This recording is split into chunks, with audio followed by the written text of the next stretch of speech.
I'm fairly certain I'm actually live. The question is, there's a link to live control room.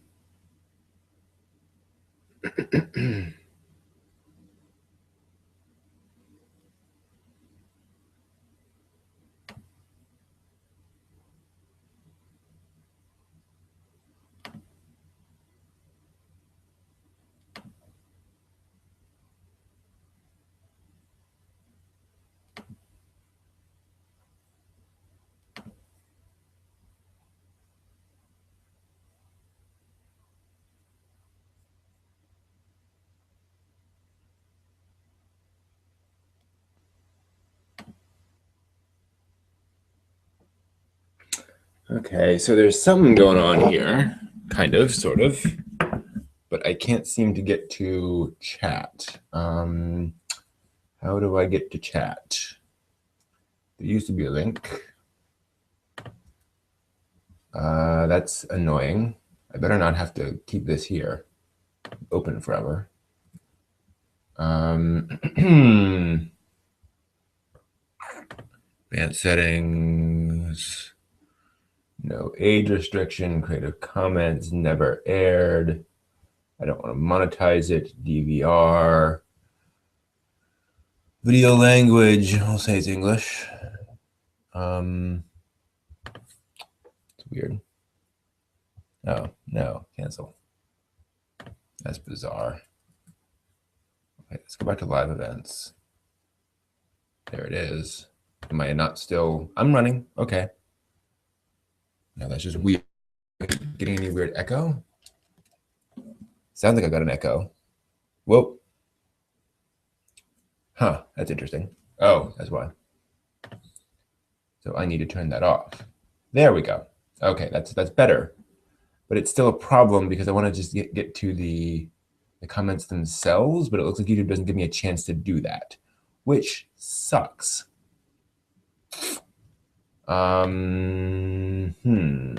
Is there a way of doing this?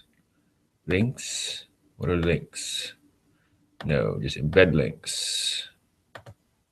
I want to get rid of that, but it can't. This is really funky. I guess I can leave the chat open, but that's not very useful. Grr-arg. Doesn't seem to be any way of getting to just the comments anymore. I may have to get off YouTube Live. This is just ridiculous. It really is. Oh well.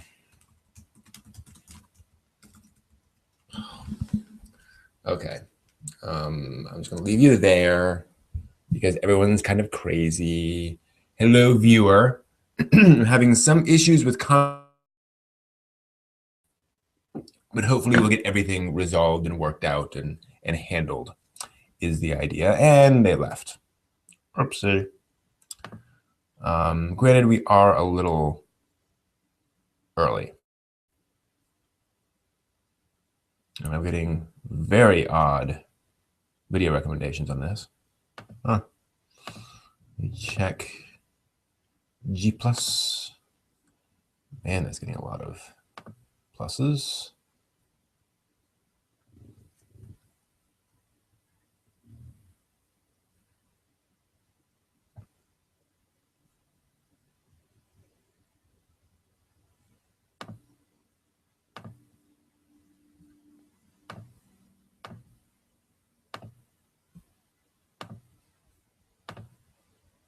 Which means I need to redo, yeah. Let me pull in the data again. Move that over. So board games is currently at 184, 2027. 2027. Programming is at 15,012. Manga is at 15,209. Yep. Go Gone is at, oh, where's Go Gone? 199, 628. 199, 628. Anime 26013. 013. Yeah, I think that's pretty clear. 4698. Yeah, okay.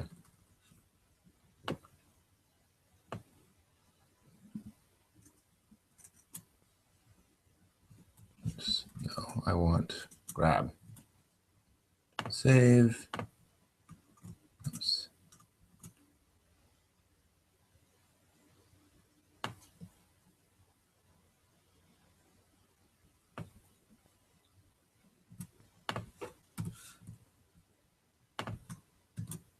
Paste that. And then actually, yeah, let's do it was on 12.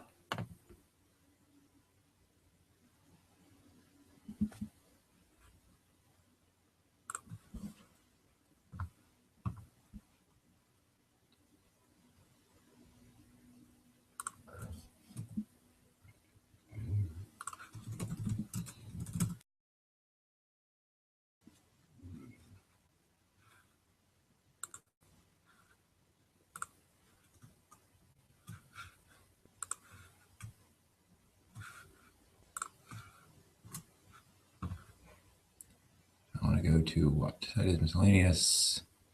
Yeah. Export, replace. Hello.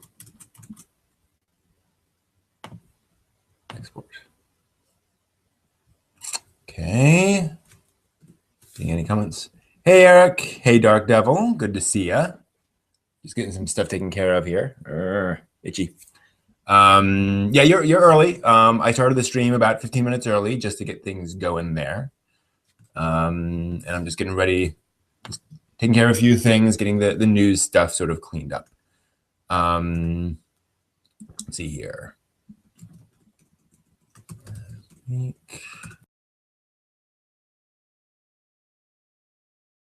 What's new with you all?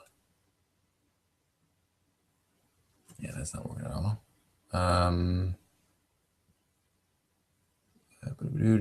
Capture. Yeah, that's not actually showing me anything.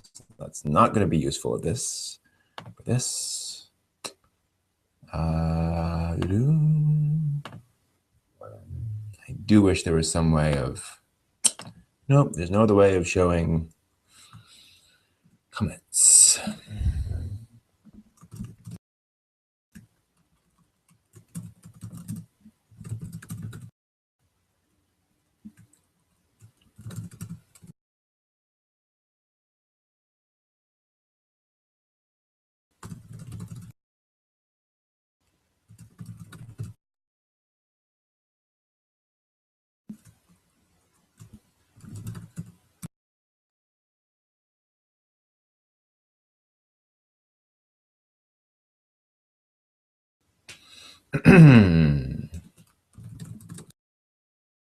A bit on the anime front since last we talked. I clearly am going to need to get some tea. Excuse me, but yeah, not too bad. Been watching various anime. What anime have you guys been watching? Yeah, I'm in the comments section. The only way I can get to the comments now is to actually load the stream itself and look at the comments on the side. I used to be able to pop them out into a separate little window thing. And the problem is, so now I'm both broadcasting and consuming the stream at the same time, which I know is going to slow everything down. So I'd love to find a way of popping that out or displaying it on its own page, but I don't see any way of doing that. So I may have to play around a bit more with YouTube to see if I can figure that out.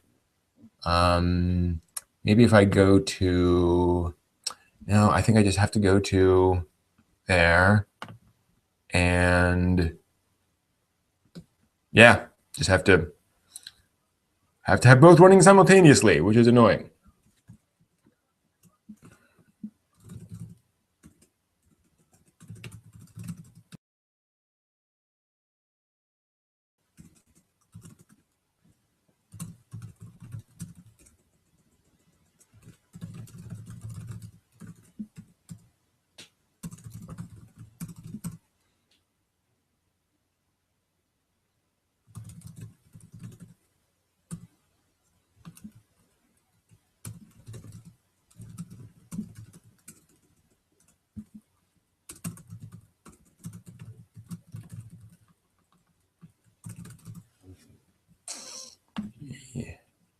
some of this stuff taken care of.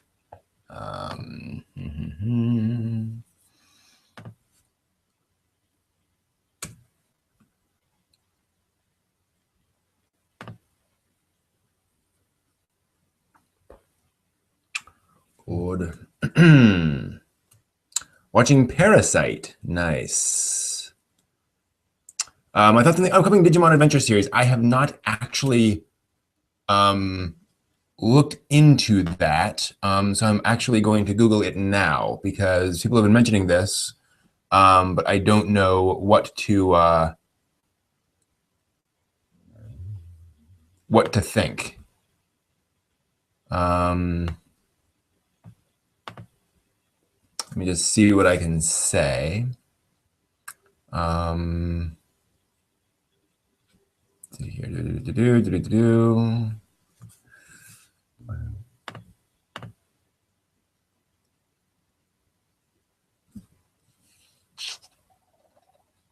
Loading the web page now, which of course is very flash heavy. I recognize those characters. We can meet again. Kind of creepy. This is all I'm going to get? Just character outlines? Anyone? Anyone? That's it? Okay.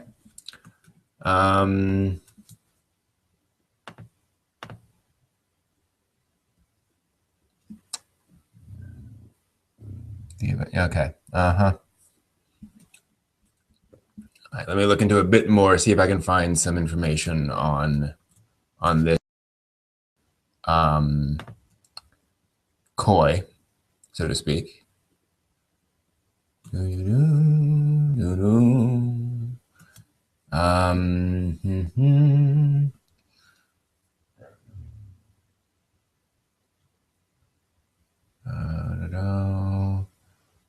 Tamer's 5th season, 4th season, Digimon Fusion. So what have you guys heard about this new Digimon Adventure thing? Because I can't find anything helpful about it yet.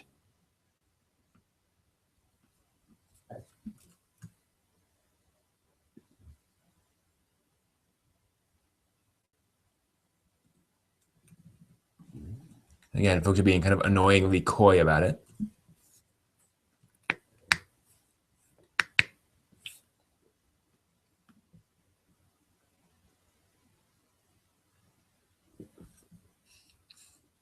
Arpeggio of Blue Steel. Interesting. Ghost in Shell Arise. I've seen bits and pieces of Arise. I like what I've seen so far. That's all I can say. Okay, so just a rough time frame. So I guess they're bringing back the original characters. Looks like they're older, so that's interesting. Hey, Sebastian. Good to see you. 7 years after Adventure. I'll be curious to see how they do a Digimon series with, you know, late teen characters. That's a lot to expect of people, I think.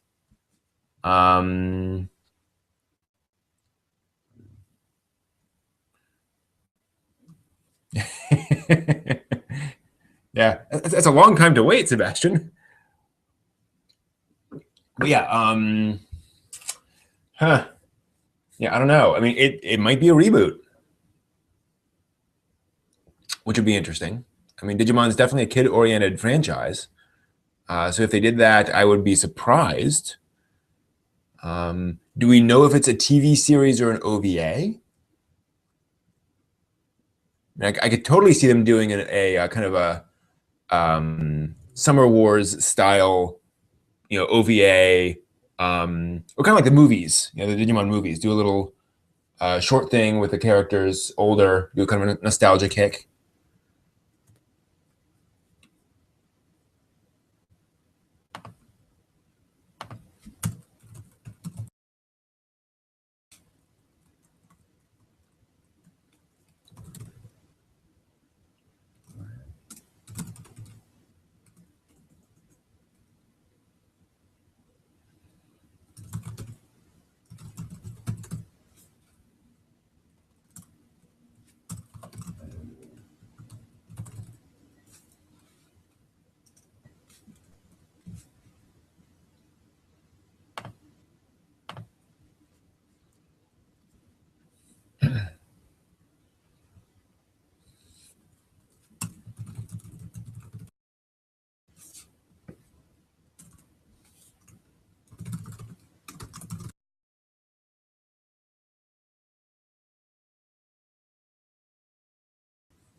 It's interesting. Sorry, distracted by something else. I have not watched Buso Renkin.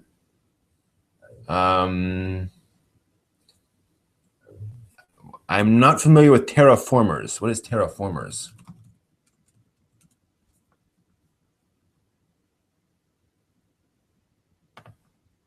Let's see here. Japanese manga, OVA, colonized Mars, terraforming algae.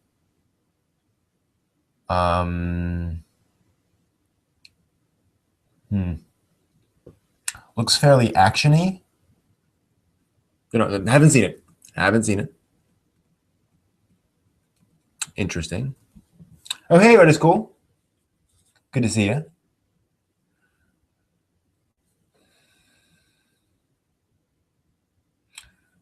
That is true, Kaiser Drummond. They have been doing a lot of sort of nostalgia-oriented works. So that's interesting. So it could well be that they're doing something more for the older fans. I would be surprised. Or rather, I would be surprised, but I wouldn't be shocked if they were doing that. So the plan tonight, FYI, is I'm going to do the news. I got some news stories. Then we're going to go down, and I think I'm going to make cupcakes.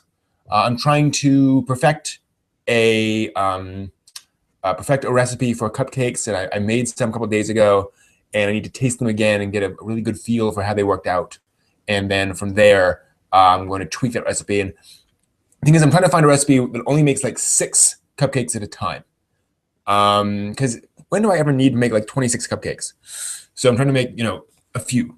And then we'll come back upstairs, and I think I'm going to stream some anime. We'll do a Google Plus Hangout thing again as before. So if you want to participate and be part of that watching of anime, make sure to follow me on Google Plus. At least follow the Otaku no Video version of me.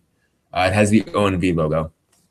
So there's 2 Brent Newhalls named me and Otaku no Video me. So make sure you follow the Otaku no Video me so you can see when that sort of private room version of live goes on, or the live show goes on. I still don't know what I'm going to stream. I have some various ideas of stuff to show, but I just don't know. So I may throw it out to the group. We will find out. I watched season 1 of Avatar, Stefan, and I very much enjoyed what I saw.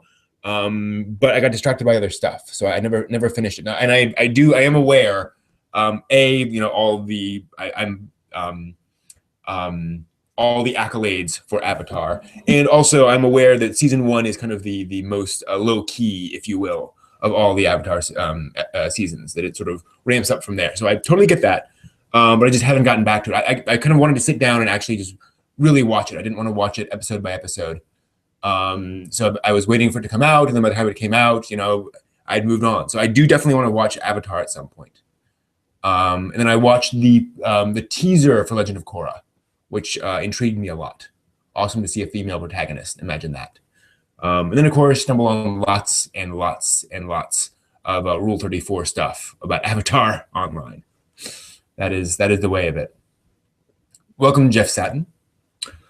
Let's see here. But that is cool about the new Digimon something coming out. They mentioned that in the news, actually. Oh, and I gotta, how do I do the news? Can I still, I think I do it this way. Yeah, it's been a while, actually. Actually, today I have been rewatching Original Gundam with a friend I made at Otakon. So after one of my panels, I stood in the hallway for 3 hours and talked to folks and sort of answered questions after my History of Anime panel. And she was asking a lot of questions. And she has a kind of a similar approach to anime that I do, in that she wants to watch the classics and get familiar with kind of where things came from. So we kind of helped to move in that direction. Stefan, Rule 34 is, if it exists, there is pornography of it. Just that's what it is. I'll be honest on that one. So yeah, so we've been rewatching Mobile Suit Gundam. Or I've been rewatching Mobile Suit Gundam. She hasn't seen it before, and so it's good because I can kind of re-experience all of original Gundam, and also kind of help her out in terms of understanding things and answering questions and such. It's been a really good way to do it, I think. So we're about halfway through Gundam now. So we've been meeting every other week, roughly, which works. It's been a fun experience.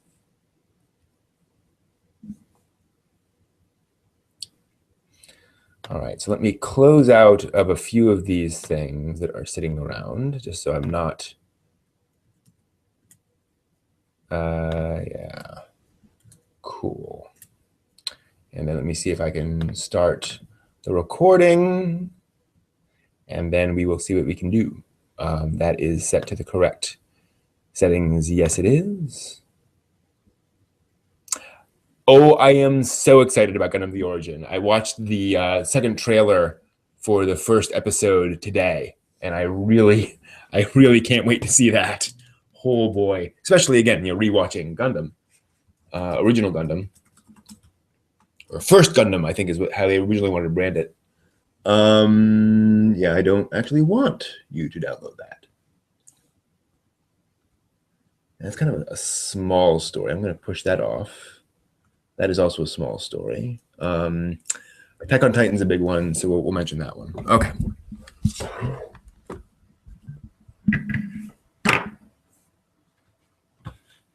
Hello, Evier Wolf.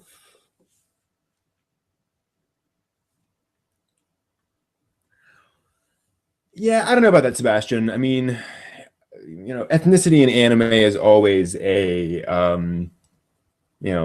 big question mark. I don't try to get too much into how characters should be ethnically. That to me feels like a little bit too muddied waters, personally. All righty. So let me start the news. Yes, the first episode of Gundam the Origin is about Char and Sayla as kids, and then growing up and everything that goes on with Zeon Daikun. We finally, I mean, I don't know how this has been dealt with in Gundam media beyond the anime, but we finally get to meet Char's mother, which is going to be interesting. And we get to see a bit more about Zeon Daikun, which will be good. All right, so let's switch over here and start recording the news. I said I want to start, there we go. And welcome back to the Brent's Anime News Corner, my little anime news show, going through the anime news of the week, and there's quite a bit to cover.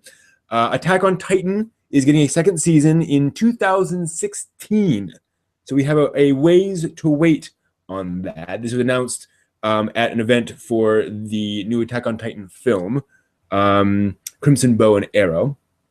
So no news on exactly when in 2016, but given it's that far off, probably fairly early in 2016. So yes, more Attack on Titan is coming. Let's see here. Some Studio Ghibli news recently. Where is it? There we go. There is a Studio Ghibli documentary coming out called The Kingdom of Dreams and Madness. I love that title. The director was given unprecedented access to Studio Ghibli, and it is, I believe, an hour-long documentary about Studio Ghibli, focusing on when they were finishing up The Wind Rises and Princess Kaguya. It will be shown. Let's see here. Yeah, G Kids will be showing it in New York City on November 28th, and they'll be releasing it on DVD and video on demand. Again, by G Kids for $30. It'll be subtitled with English subtitles, obviously. So that should be very, very interesting to see how kind of all that goes in Ghibli's latter days.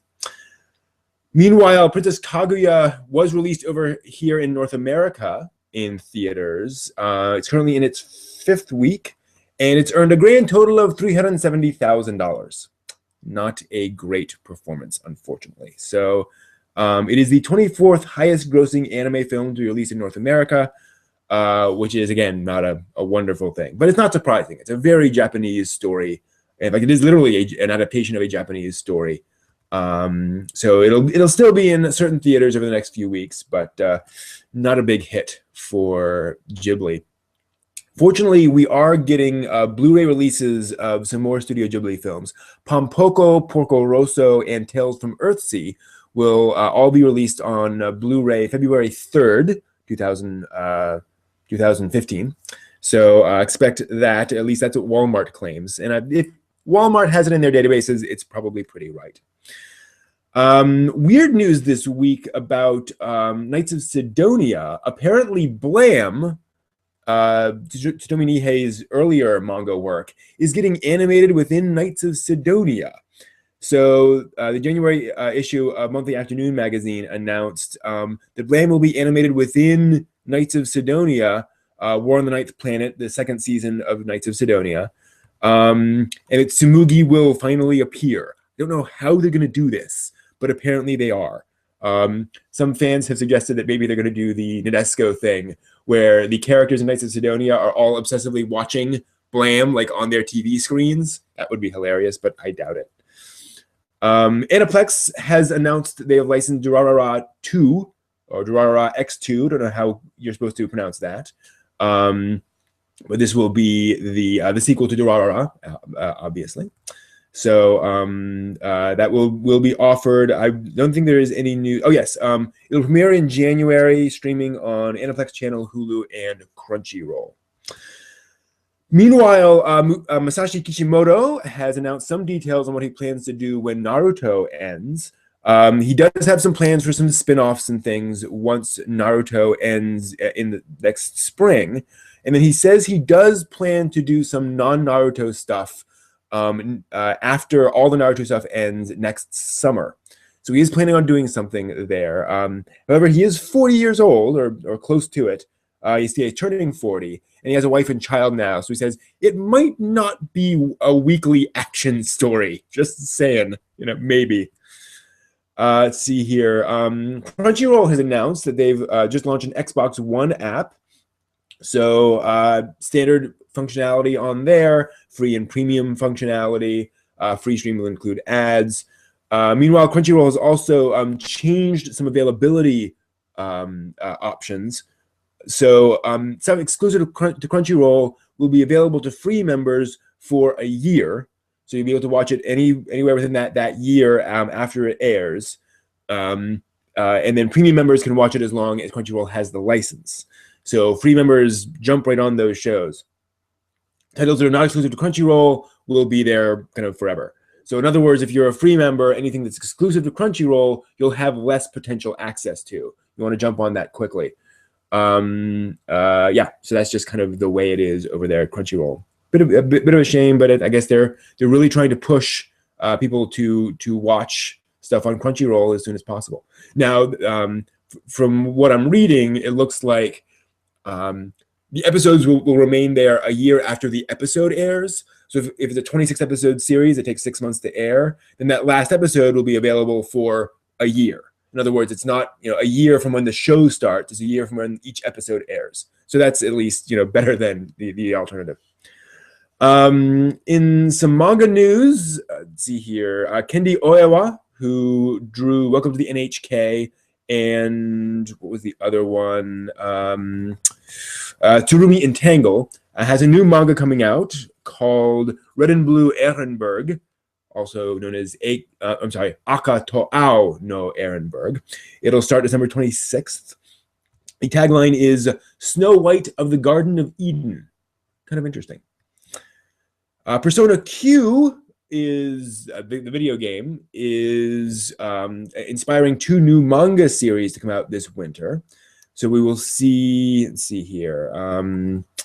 Why isn't this having it here in the information? I don't see any other information on this. I apologize. I thought there was more information on those. No, 2 new manga from Persona Q airing. What else can I say? Let's see here. What else? Yen Press has announced they've licensed the Kingdom Hearts light novel series. This will be shipped in 1 omnibus volume through Yen On, their imprint. It'll be $16, available March 24th. It was originally a 2-volume light novel series with art by Shiro Amano. pretty cool.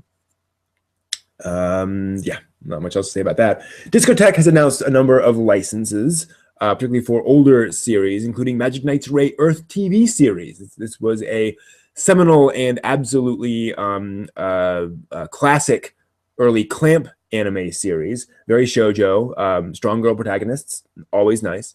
They've also announced a license for Saint Seiya Lost Canvas, an OVA, the Descendants of Darkness TV anime series, Lupin the Third, Bank of Liberty, also known as From Russia with Love, the television special, as well as IGPX. This was a series funded by Toonami, actually, as a show. They put a bunch of money into it, and it was a production IG sort of special series that they made partly for airing on Toonami. Extremely high production values with a really cool dub on both sides of the Atlantic. Mark Hamill is in the dub, to give you an idea. So a very, very interesting, fun series. Speaking of fun and interesting, a Chinese college student, has won an award for her essay comparing Gundam Seed to Chinese-Japanese relations. I'm not kidding.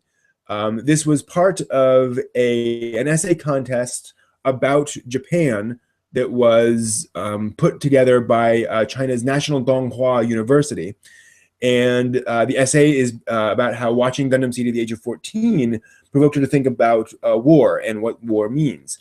And she talks about how a lot of Japanese media has helped to change the opinion of Chinese youth's view of Japan, i.e. a lot of Chinese youth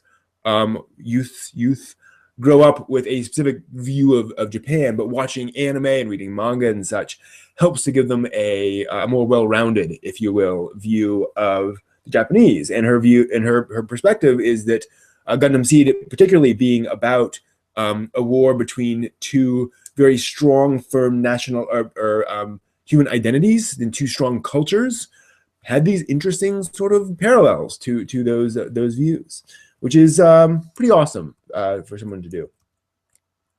Bit of an offshoot of typical anime news. There's an announcement about the Power Rangers Super Mega Force finale, in which some of the original Power Rangers will be returning, including Jason David Frank as the Green Ranger.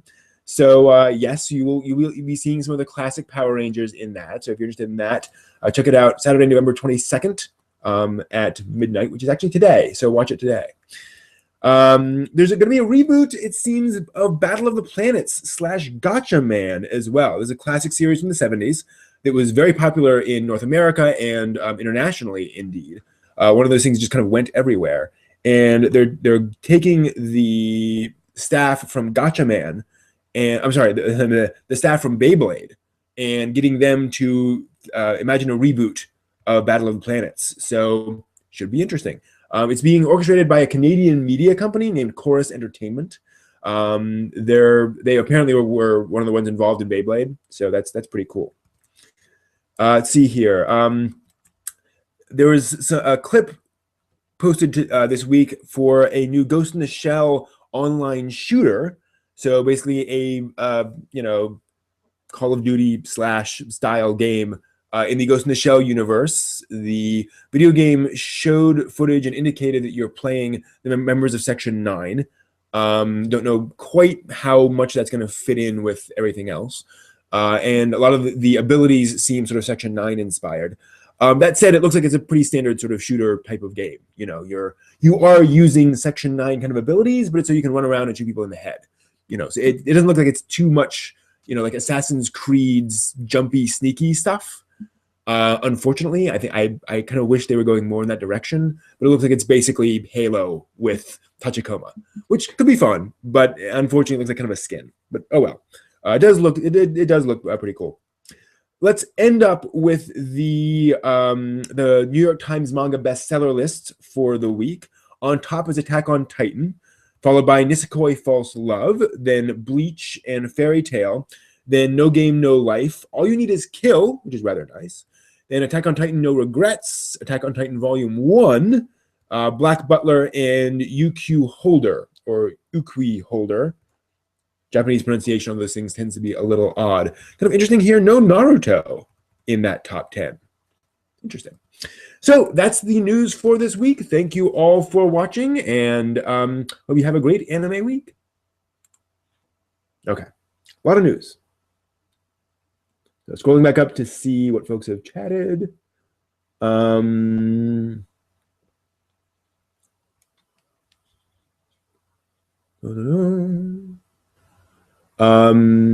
Dramon asked about Gundam Reconquista. I've watched a few episodes of Reconquista. I'm intrigued, but it's taking a while for the plot to kind of go anywhere, which is typical for Tomino series. So I'm kind of reserving judgment, and I'm kind of waiting for a few more episodes to drop, and then I'll watch a couple of episodes in a row, I think, to kind of get up to speed on that. It's just been slow. About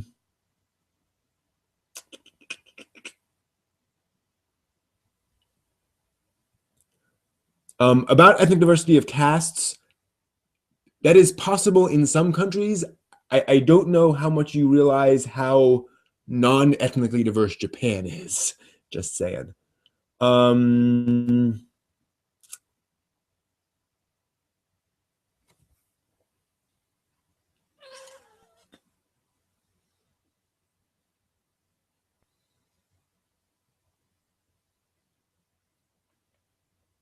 I think we have a troll in the chat room, guys. Thank you, Anime Guy Reviews. Good to see you. Yeah, the Gundam the Origin trailer was very nice. Thank you, Raven Effect. Good to be back. So, as to Naruto ending, my personal opinion is I'm certainly glad it's ending in the sense that I think everything should end. So I'm glad that it's coming to an end. I haven't seen, or read any significant amount of Naruto beyond the beginning. So I can't comment on whether it's a good time to end. But it's interesting. I'm cool with that. I'm glad he's kind of gonna get to an ending, basically. Yeah, a lot of CG in the Gundam the Origin trailer. They've been playing around with CG in Gundam for a long time. I'll be curious to see how well they're able to sort of meld the two. If you're going to do CG, do mecha in CG. And certainly we've seen vehicles have transitioned to CG completely in anime. What's the last anime you've seen, in terms of when it came out, that had a hand-drawn car in it? So yeah, but we'll see how well they can do that with Gundam.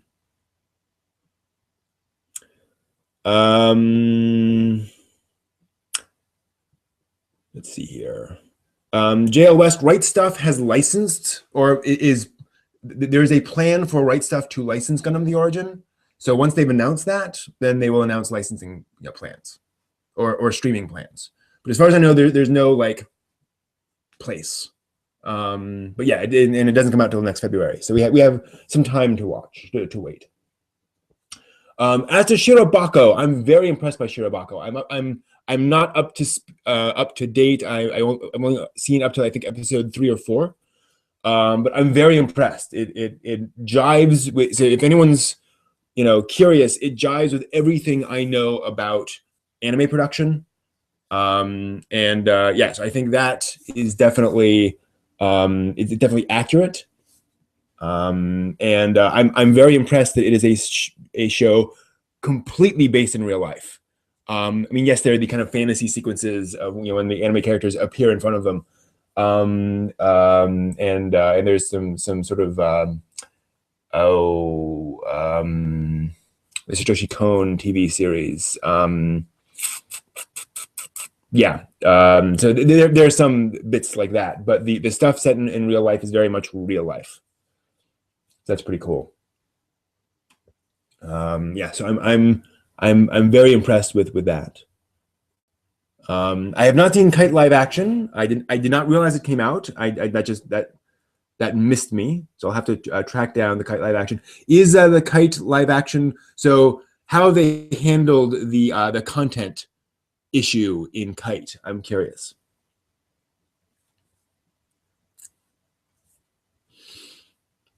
Yeah, I'm also enjoying Shirobako for the fact that the characters feel realistic while also being interesting to watch. So they managed to create a wide cast of characters, and I'm curious to see how they all deal with it. Thank you, Paranoia Agent. That's it. So there's kind of a Paranoia Agent vibe to Shirobako, which I like. But yes, it's realistic, it's thoughtful, and it deals with the actual emotions of like work, you know, in a very tough full-time job. One of the things that also impressed me is how often they show the characters are out at night, you know, because they've been working 12 hours. You know, that's what it's like at an anime studio. There was a really neat post, if you can track it down. Somebody put up a thing of and I think this was actually initially released by the studio that made Shirobako, what each member of the cast's salary would be. So it's sort of a canonical, here is their salary thing. And let me see if I can find that actually. I thought Shirobako. So to give you an idea of such things, yeah, there it is. So the animator, the friend who's an animator, makes about $10,000 a year. The main girl, the animation runner, you know, blonde-haired girl, she makes about $20K per year. The red-haired voice actress who's just starting out makes about $18K. The girl who does CGI makes about $22K per year. The episode director, the kind of short guy, makes $28K, and the director of the series makes about $42K per year in American dollars, US dollars. Yeah. And Goth Loli Sama, the Goth Loli girl, makes about $44K as the character designer. So yeah, that's what you're facing if you want to get into anime in Japan. It's why, you know, buying discs is important. Yeah, exactly, Theo. I have not seen Log Horizon. Chat room, do you have any thoughts there? So what I've been watching since then, since I was last on, Samurai Jam, Bakumatsu Rock, which is a lot of fun. This is the series that's about the Bakumatsu period, the mid-1800s in Japan, as pop idols and rock stars. So it has the advantage of being kind of two things at once. It is both quasi-historical, or at least it includes historical characters, but it also has, it is also a commentary on pop idols and the very odd thing that is pop idols in Japan. So that's been a fun one to watch. I'm near the end of that one.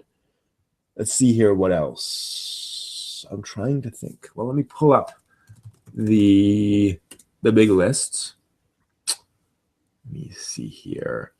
I've seen Angel's Egg. I don't know if I've watched that since I last saw you guys, but I have seen Angel's Egg. Folks were asking about that at some point.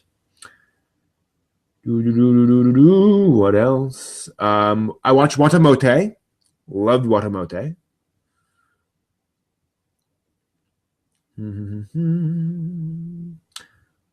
Watamote was very interesting in a lot of ways. I'm kind of surprised at the negative reactions to Watamote. I can also kind of understand them, but I'm surprised that people like didn't find Watamote funny. I thought it was hilarious.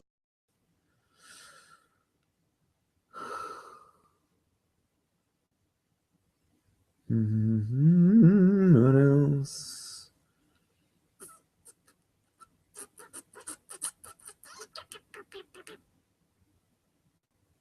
I watched some more of Space Battleship Yamato, the show from the 70s, not the remake. I want to watch the original one before I watch the remake. And it's just like, it is definitely a classic, but it is also very earnest and very 70s. It's kind of hard. Dot Hack Sign's getting a box set re-release. Awesome. That is a very impressive show. I love that show. I have bought from Right Stuff's holiday sales in the past. It all depends on what I need to buy. You know, it's really a matter of my needs at any given time. I don't have a lot of friends who like watch anime. I watched the first episode of Sally the Witch. Sally the Witch is amazing. This is the first shoujo series, 1966, with a female character. She has complete agency, complete autonomy. She is the most powerful girl on Earth, and she uses it for good. It's an amazing, amazing thing.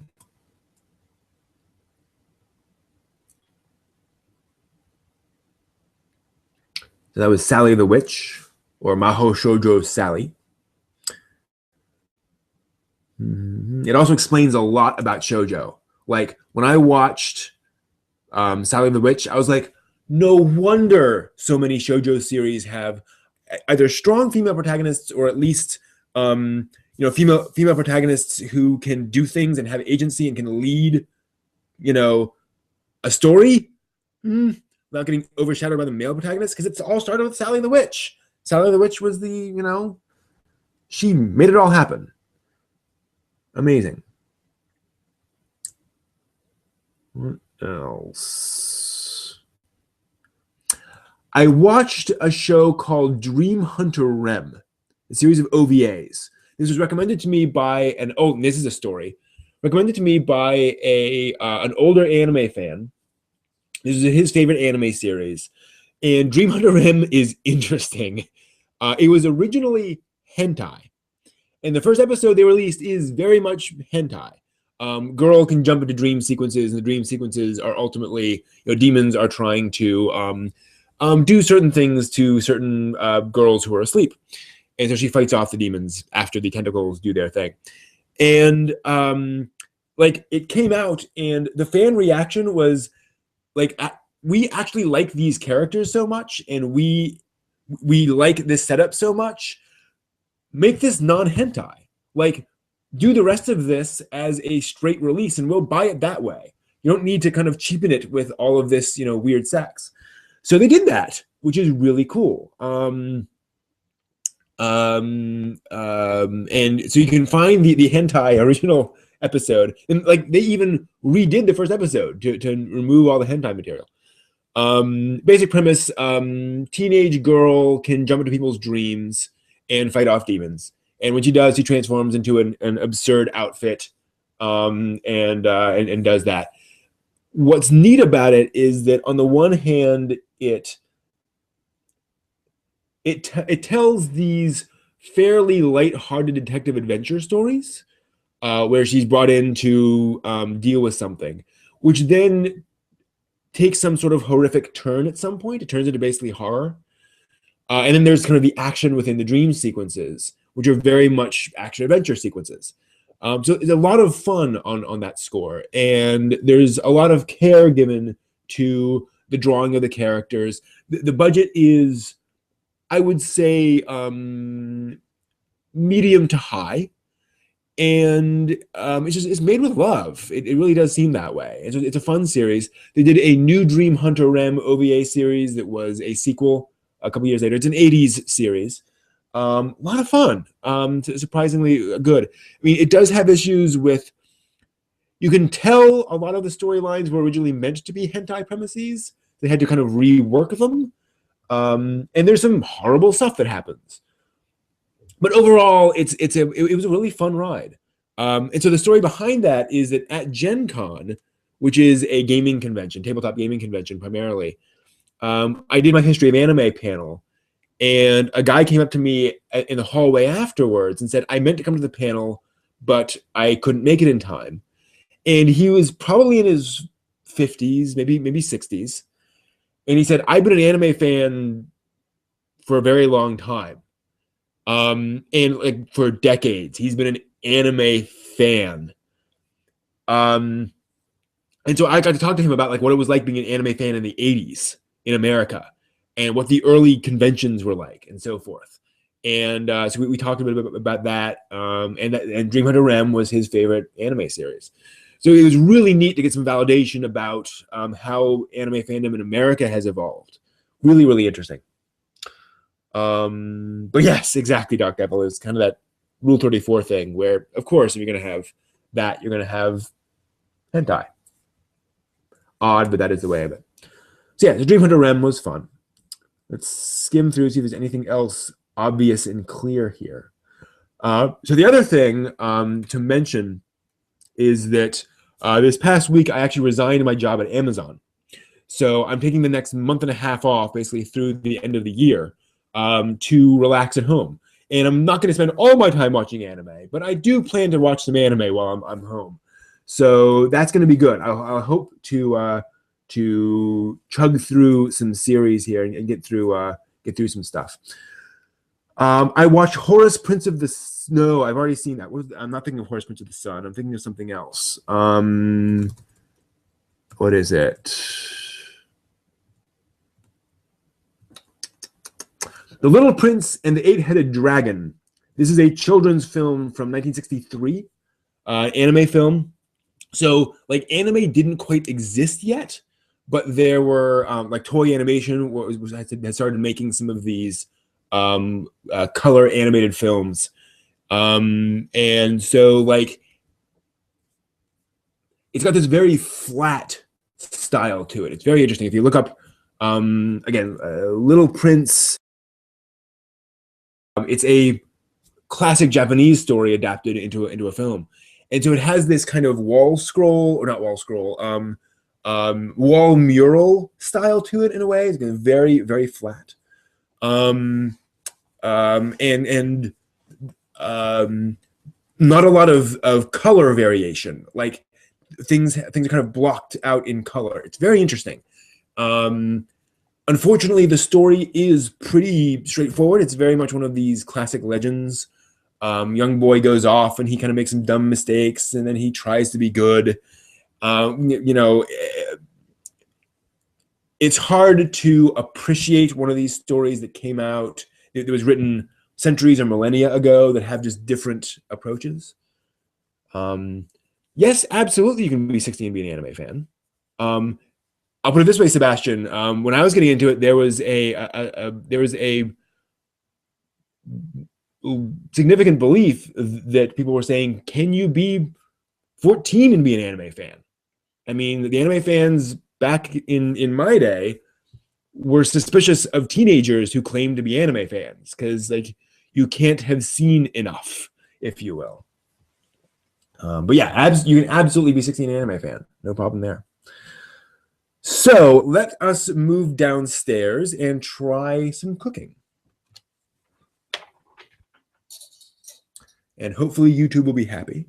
I have learned YouTube is increasingly sensitive to content, particularly audio streaming content. So I am not going to try streaming any anime songs, unfortunately.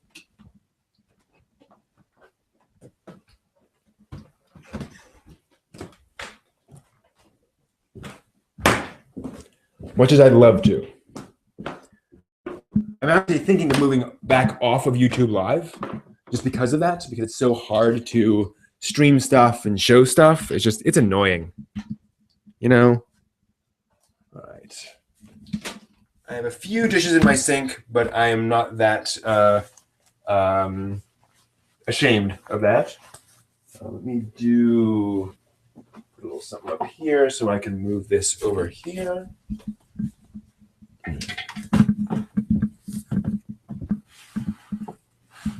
Get that nice and settled and not falling off would be nice. Yeah, there's my watch. Isn't that nice? Okay, so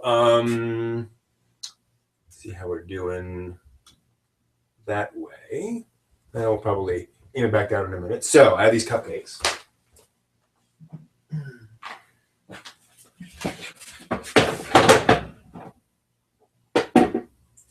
So here are the cupcakes.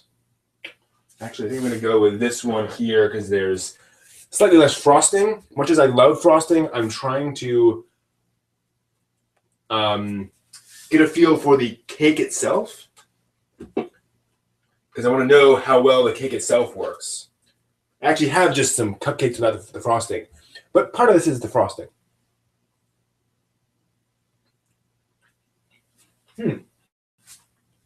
Okay. Not bad.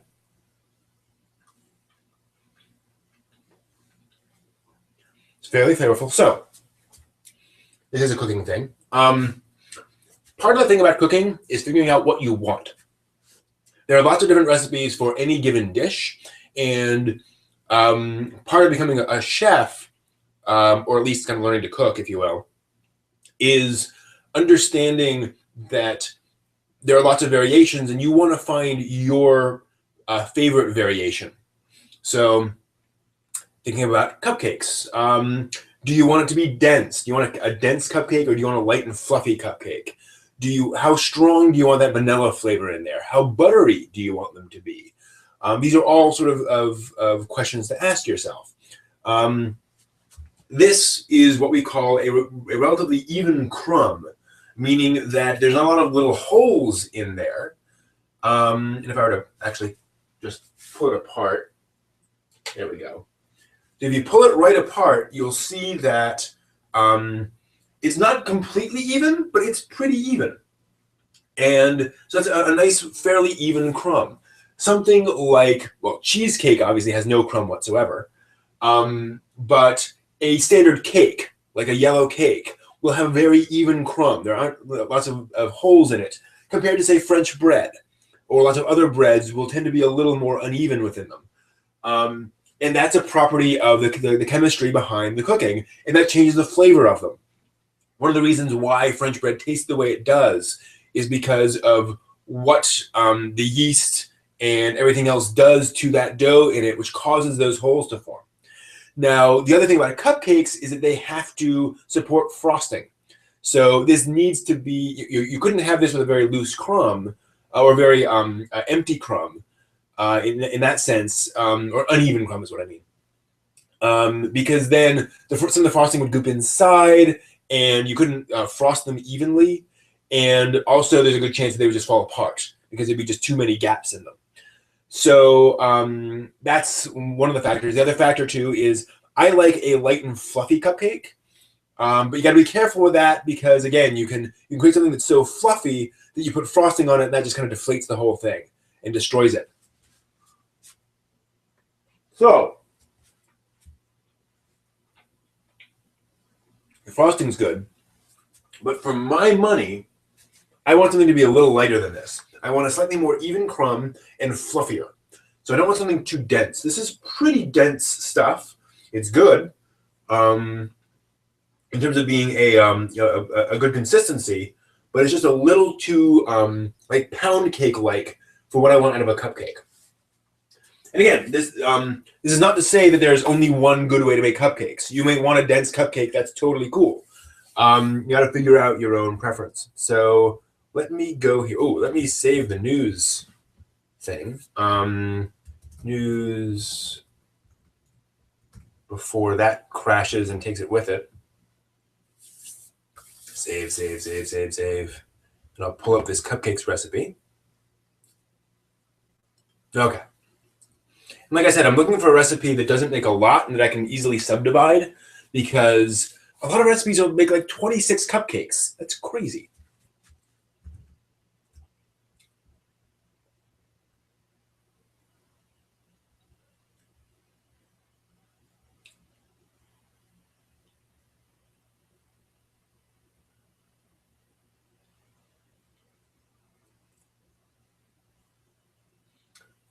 I have not seen cross-ang, but I am fascinated. And it's sunrise? Got my interest. Sounds like there was another anime series that was all about Yuri girls in Mecca. I watched an episode of it. What was the name of that? They literally have to kiss to start up the Mecca. There's a hint. What was the name of that? I don't think it was a Sunrise series. There's another one I watched recently. I'm skimming through the list, but I would have to like really pay attention to remember which one it was. Well,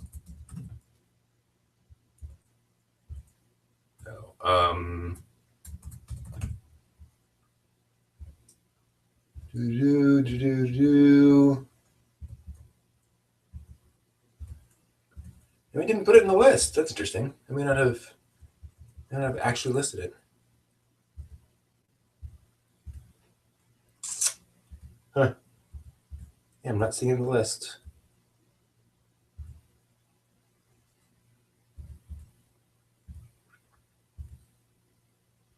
Was it no? Huh. Nope, not seeing it. I also watched and finished up Girls in Panzer. That was cool. I did not expect to enjoy Girls in Panzer quite that much, but it had characters with enough variation to make me intrigued about kind of how those would all fit together, and the combat had sufficient tactical interest to where I was actually curious to see how these battles would work out. He did a great job of showing it off. So for those who don't know, oh shoot, 1 second, I need a power cord. Where are you, power cord? Power cord. Hello, power cord. Where have you gone? There you are.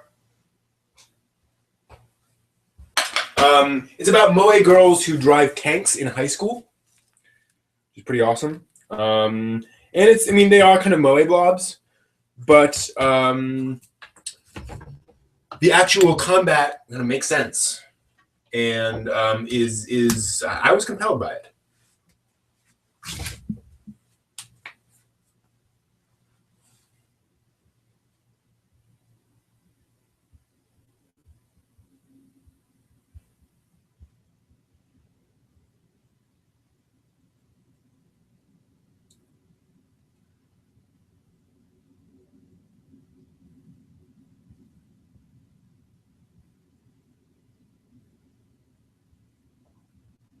And by the way, Stefan, people do absolutely watch anime for the mecha designs. There's a whole cross section, if you will, of anime fans who oh shoot, I didn't keep the rest of that. Who watch anime series and like catalog the mecha designs and are all into that whole side of things. Yeah.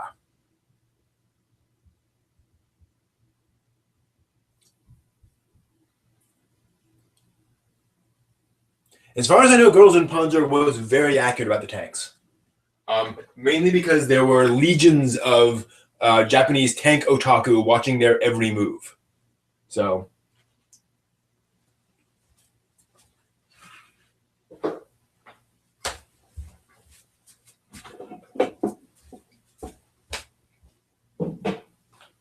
I'm going to tweak this recipe and see what I do.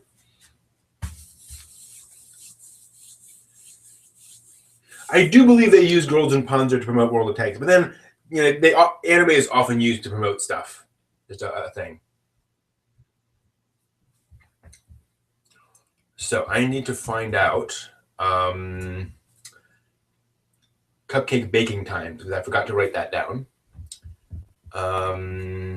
Made. I know I had this issue with this before where I got really weird results when searching for this. Yeah.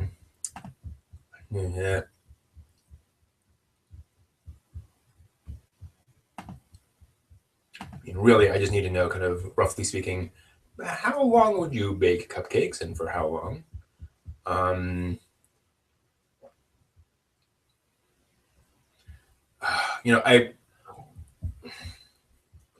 I don't mean to get into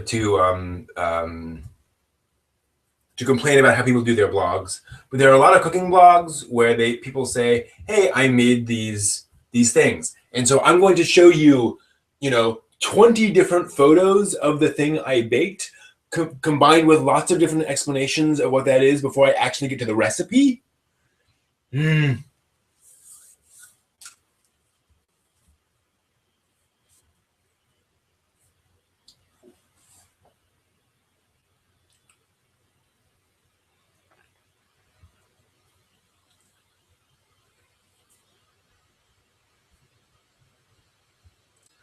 Okay, it looks like 350 is a reasonable place to go on that. Let me close down a few things. I have not seen Upote personally. Alrighty, so something else that happened to me actually recently is my mixer broke, or more accurately, the lever broke. So when I would take it out and do this, nothing would happen. It would move completely on its own. And it turns out a part in there had broken off. So I went online. Unfortunately, you could buy the part for like, it ended up being like $10 with shipping included.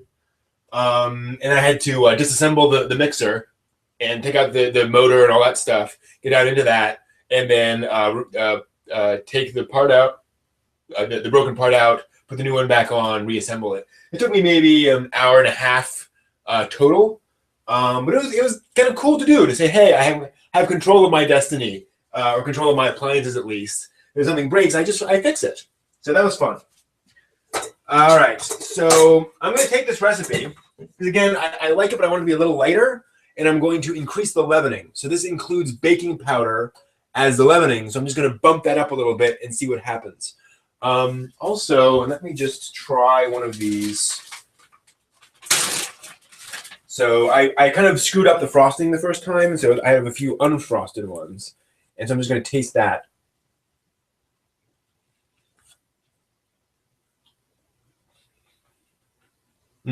That's good.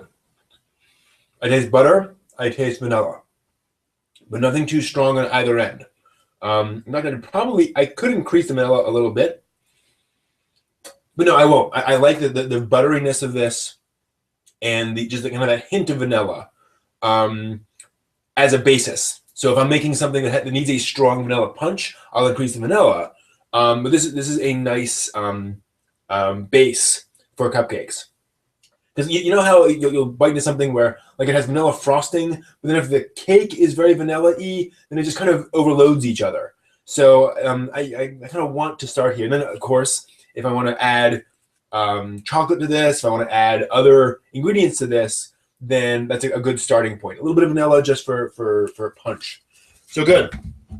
So I like that. So again, I'm going to add a bit more leavening, see if I can't get them a little lighter and puffier. Because this is dense enough that I think with some extra punch, then it should be a little lighter, but it's not going to be so light that it'll just collapse under the weight of any frosting. By the way, the way that I screwed up the frosting is that it didn't let it beat for long enough.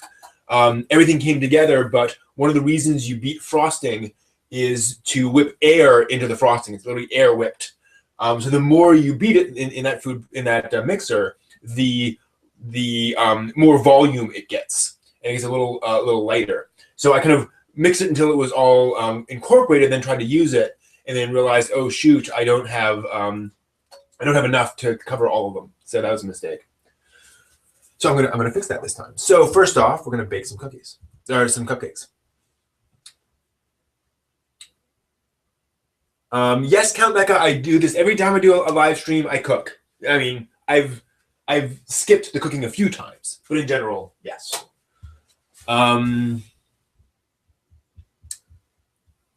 So you're scrolling back up.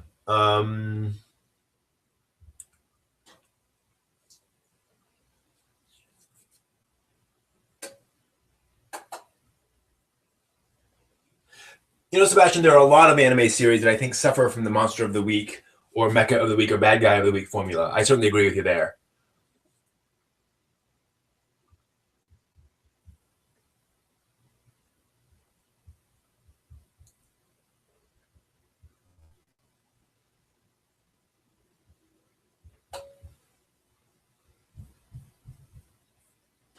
Let's see here. I'm not Gordon Ramsay, you donkey. Let's see here. Let's start with some stuff. So we start off with 1 stick of butter melted. I don't know if I don't think I have any sticks of butter left. Let me just look a little further. No, I just had the tubs of butter. So 1 stick of butter is 4 ounces. So I'm just going to measure that into a measuring cup and then melt it in the microwave. Easy enough. One thing I like about this recipe is you just melt the butter. It's a lot easier that way. So I need 4 ounces. It's another great reason actually to start doing things by weight is that you're able to and I want to get this working so you can see what I'm doing. You're able to convert things a little more easily. So let me grab a measuring thing. Oh, and I had another thing on this. I was sort of tweaking. So it takes a stick of butter, 2 eggs, a cup of sugar, 6 ounces of Greek yogurt to basically 1 little cup of yogurt, and then some vanilla extract, and then the dry ingredients. So as I recall, the way I did that was basically put all the wet ingredients into the bowl and go. So that beep tells me that the oven is up to temperature, although that's usually a lie. Ovens usually tell you way too early that they've gotten up to temperature. So again, I need 4 ounces of butter. Now, it's going to be most of this, maybe almost all of it.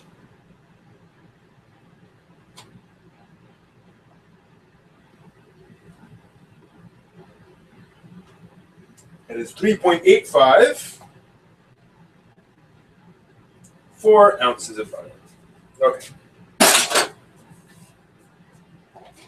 There's a fair amount. Again, it's a stick of butter. Now, this is to make, I believe it's 12 cupcakes. But I've looked at the recipe to make sure it's something I can now divide down. I'm okay with making 12 cupcakes for now, just to kind of get this recipe nailed down, and then I can work on dividing up stuff.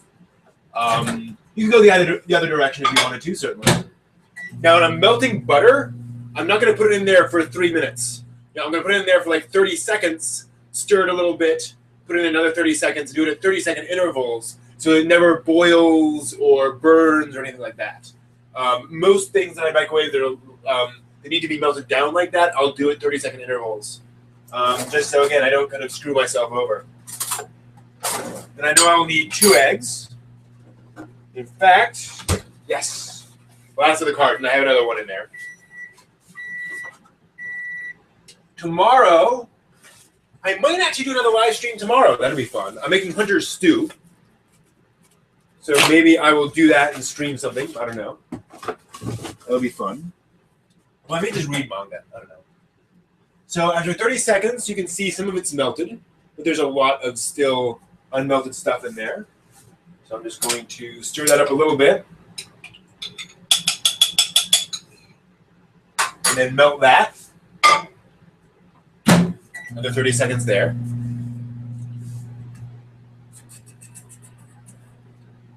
Yes, that is Bakuto test on the fridge.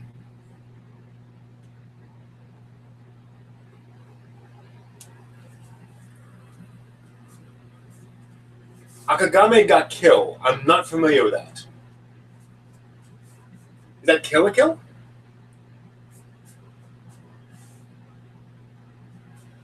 Clearly not. Okay, so this is after 30 seconds, and you can see that's pretty melted. Like it's steaming a little bit. So yeah, that's definitely melted butter. That's good. So I'm going to take that. I'm going to switch back to viewing the recipe. Yep, and then I'm going to add to that 1 cup of granulated sugar. And here's the thing, that's hot. If I were to put eggs into that, I could start cooking the eggs, which would be bad. So I'm going to put the butter into here. Then I'm going to add the sugar, mix that around, then I'll add the eggs. So the sugar will kind of cool down the butter a bit. Now, again, I can do this 2 ways. I could reuse this as a measuring cup for the sugar, or I could do the sugar by weight. I'm going to do it that way because then I don't need to dirty any other dishes. I can just say, I know 1 cup of sugar is 250 grams, thanks to a handy-dandy conversion chart or the internet. I need more sugar. And so we just put 250 grams of sugar in here.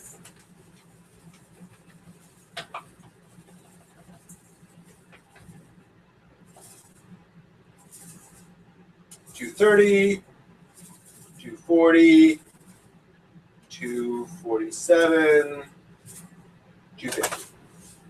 I'm being slightly anal with the amounts because I'm trying to get this recipe nailed down. In other words, if I was just making this, a little bit more or less wouldn't matter. But I'm going to freeze this recipe once I have what I want. And so I want to make sure I'm getting something that's exactly what I expect. All right, then I'm going to take that and just stir that around somewhat. Again, it doesn't need to be completely combined together or mixed. This is just to cool down the butter. So just a little bit like that. Then we add our 2 eggs. And that's just a matter of cracking our eggs. Always make sure none of the shell gets in there.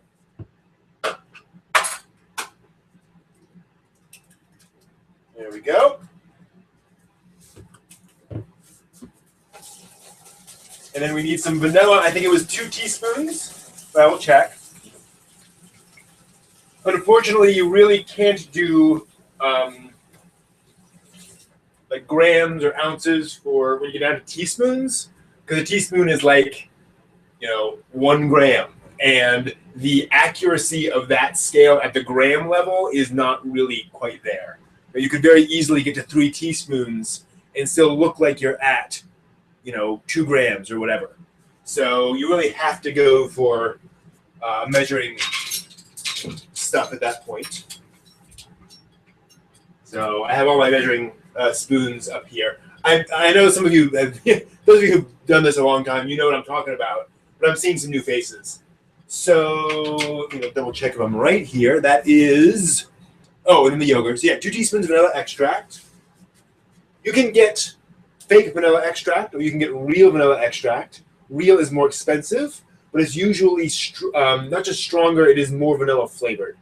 I'm a big fan of going with real vanilla flavoring. Real vanilla, not vanilla flavoring. So we're just going to do 2 teaspoons here, 1 each. Neat. And then we're going to add some yogurt. So you may be thinking, that's crazy. I thought so too. When I made these before with the yogurt, it worked. You don't taste any yogurt, believe me. So where did I put that? I shoved it back in there somewhere. There it is. Behind the chicken. All right. So a little tub of yogurt goes in.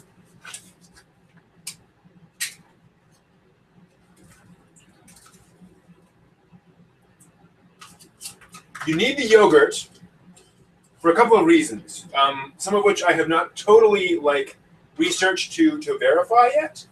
But basically, commercial cake mixes and commercial cakes will include various chemicals that you can't just replicate using home ingredients. So I think I have some. I don't have any cake mixes. They never make them. But you'll see some things, and they're used for leavening. They're used to sort of even out the dough or the batter. They're used for various things. They're all legitimate stuff. This is not an anti-chemical thing. And those are all useful things, but that means if you're making something from scratch, you don't have access to those chemicals. The yogurt does a lot of that for you. Just because of what's in the yogurt, you get a lot of those effects that you would get from those things from a commercial mix. So again, I'm not going crazy organic here. I'm just saying that is a way of getting those things that I would get if I was going with a mix. And the reason I don't use a mix is because I like doing things from scratch, because I can do it myself. It's a good thing to do in general, and B, I can tweak it. And I can move it in different directions however I want. So there are the wet ingredients. I think that's it for the wet ingredients. Yes. So I'm just going to mix that in the mixer. And apologies, I had to kind of bounce back and forth between multiple views here, so I can't necessarily see the comments until I bounce back and forth. So I'm not seeing all your comments at the moment. Oops. Plug it in first. So I'm a little slow on the uptake.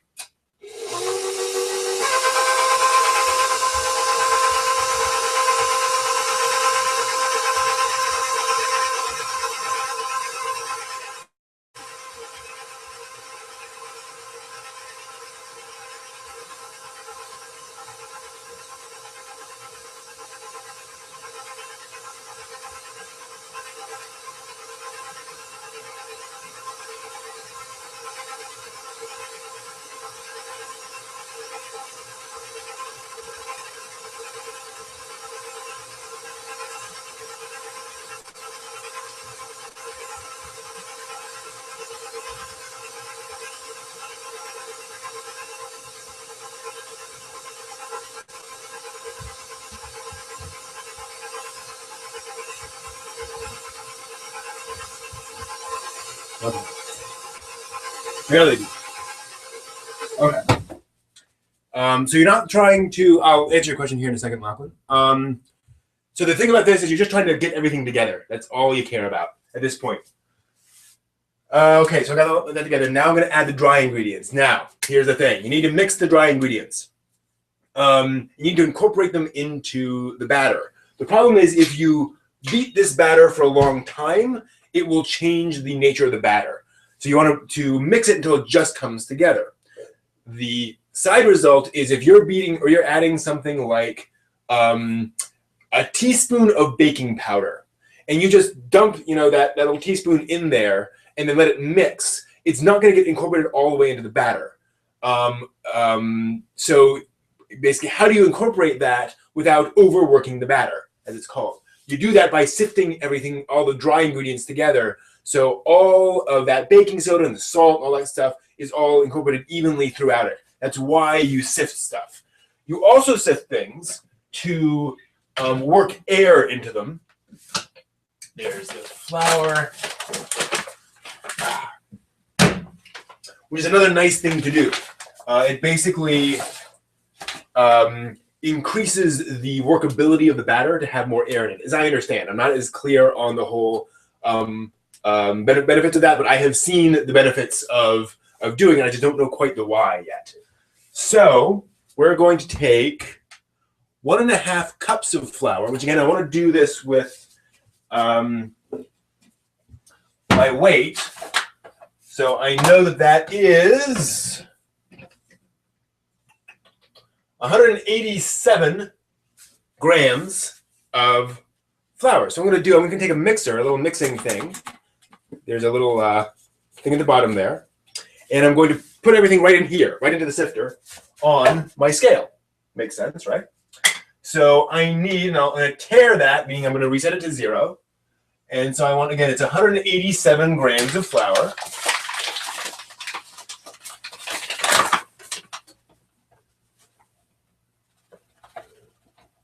$130, 140, whoa, 172, 187. Perfect. Then I'll add the other dry ingredients to that and then sift that in there in batches. As to where I learned to cook, I learned to cook in the most traditional ways of all at my mother's knee. I actually remember the moment.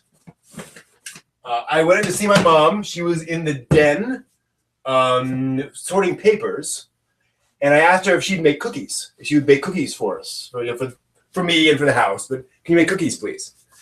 And she went to say yes. And she was in the middle of something, and then she turned to me and looked and said, and I was about 10 years old at the time, she said, you can, what was it? You can measure ingredients. And so she pointed me to where the recipe book was and said, go for it. And I'd seen her use the various stuff. So obviously I had to go back to her a bunch of times and, where's the measuring cups? I thought I knew where it was, but I didn't. So I did that, and I made peanut butter cookies, as I recall, and they turned out quite well. So yeah, I was very happy. So from there, I realized, hey, I can actually cook. Or I thought I could actually cook. I mean, cookies are not exactly difficult. And we took, I think this is baking powder, not baking soda, two different things. Oops. Yeah, baking powder.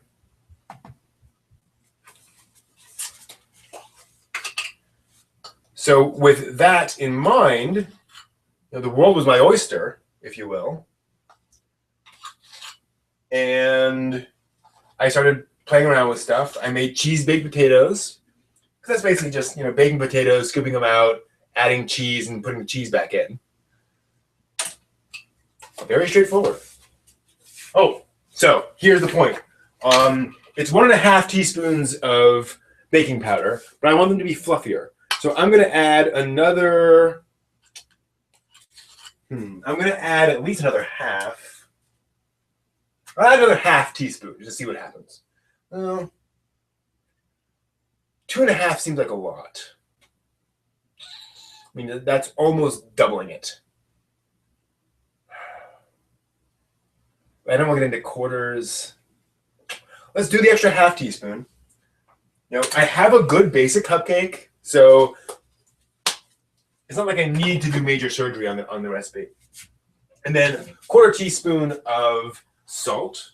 Now, you want to be careful about cross-contamination here. I just dipped this into baking powder. So if I dip this into the salt, I get a bunch of baking powder in my salt. So for the next recipe, that would be bad. So one way of resolving that is to just take salt and then sprinkle it into your measuring device until it is pretty much where you want it to be. In this case, I want 1/4 teaspoon, so it's half of this. So I'm just putting this in here until that's half full. There we go. And then there we go. Okay. So that's that. Salt goes back here. Wish I could have both chat and everything else going on at once. It's really annoying.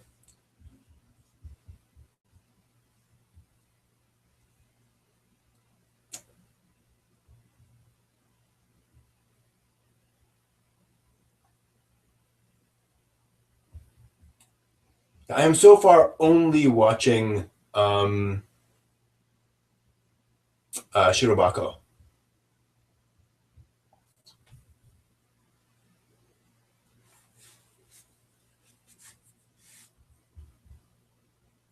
Not just, and it's just that I haven't gotten anything else yet. Okay, so the way I'm going to do this is by just sprinkling some of this in. And I'm going to do this in batches. I'm going to do maybe a third at a time. And you don't want to mix all at once. You know, don't turn this on to full because then the flour will go everywhere. So start low.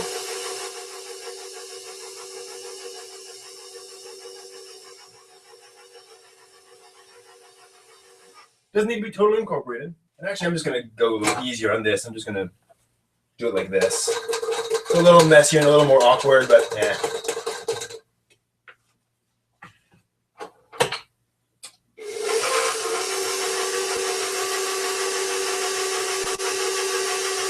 I need to get my stuff ready, actually.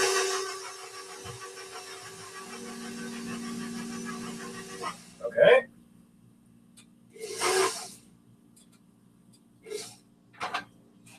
The blade out of the way. Okay, so that's mixing in all those ingredients all at once. Ideally, you would actually do this twice because you're actually going to get a little bit more on the top and the bottom because all the stuff's at the top. So it will sit down, but not evenly. But this is fine. So again, I want to just incorporate this.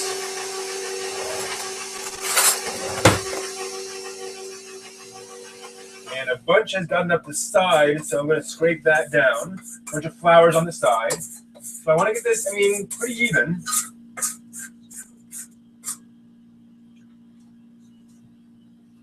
Now, I don't want flour in my final batter. There we go. So you should be something like that at the end. There's your batter. It should be wet. It should be goopy. This is not like cookie dough batter, which is pretty firm, and it's not like cookie dough. So yeah, it should sort of weave all around, more like a loaf, you know, one of those like pumpkin loaf kind of things, or banana bread kind of batters. It should be pretty wet. Now I need to get out some stuff to bake with. So I'm just going to take a couple of sheet pans, half sheet pans actually, technically. Come on, go down. There we are. Then I'm going to put, just for safety, some parchment paper on this. I might be able to fit them all on one of these actually. Let me try. And I'm going to grab baking cups. You could certainly do these in, you know, the molds, the 6-cup to a mold thing. But I like doing it this way, because then you actually have something to do it with, to hold them with. I think I can do all of these in one. And we'll see. So the secret here is that you've got paper on the inside and foil on the outside. You want to make sure that you've got one in each with the foil on the outside, because that way the foil gives it the integrity to not fall apart. So that foil is the walls of it. Yeah, I can fit these all in here. Good. Fewer things to play around with. I need more of these, so I'll leave them out as a reminder. Put them on the list. And then, actually, let me clear some things away. I'm going to clear off this drying towel, just put it over the side. And then we're just going to dump this in here. I am not particularly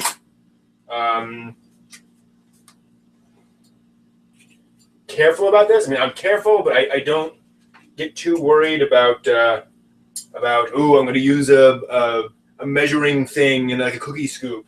I just kind of grab some and dump it in. And the way I do that is with an extra spoon, kind of scrape that off into there. Now this will rise significantly, so you don't want to overfill these. You know, the idea here is not to fill them to the brim. We're talking maybe 2/3 full at most, because they will jump up. In fact, I usually like to put a chunk in each paper cup, and then go back and refill later, so that I can kind of even them out as necessary. That's actually a lot. There. And so the parchment paper is, so if I accidentally goop any on this, then that's no problem. It just sits on that parchment paper and it burns, but then I just throw the parchment paper away. Otherwise, that little bit is going to try to bake a tiny cupcake. There's going to be so little, cooking for so long, that it will not be a happy camper, and it'll burn. Go. So again, I'm just going back in and refilling all of these so I'm fairly even. If I had made these a few more times, or once I've made these a few more times, I'll be able to fill them more accurately, you know, so I can just kind of do one at a time. But since I'm still figuring out the recipe, I'd rather be a little more safe than sorry, so to speak. But I'm doing a lot of baking recently, which is nice. Baking, cooking in general. And do there. A little more in that one, a little more in that one. You don't have to make them even in terms of, they don't have to be flat topped. Don't worry about making them flat topped.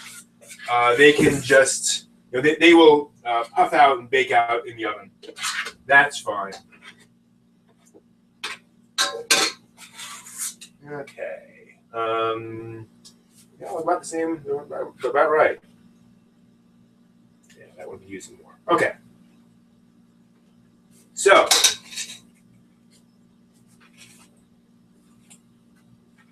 Since they will puff up a little bit, I'm trying to get some space between them.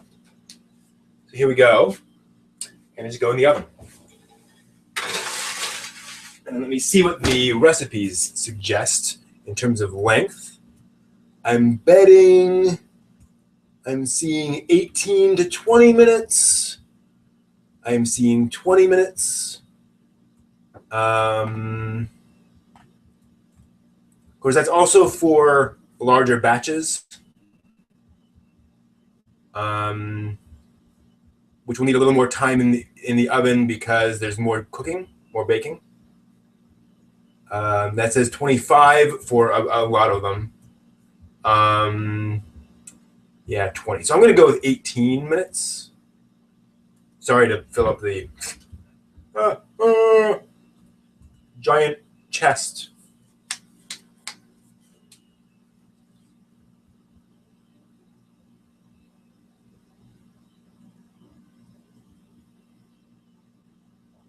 Has High School of the Dead, the manga, finished yet? I got the feeling that the anime was sufficiently controversial that the idea was they kind of didn't want to come back to it unless they could actually do something with it. You know, get to an ending or something. So since I've been standing here a little bit, it'll be 17 minutes. And then we'll come back and pull those out of there. Yeah, good. And then we'll make the frosting at that point too, which means I need to take care of the mixer. I'm going to clean the mixer so I can use that for the frosting.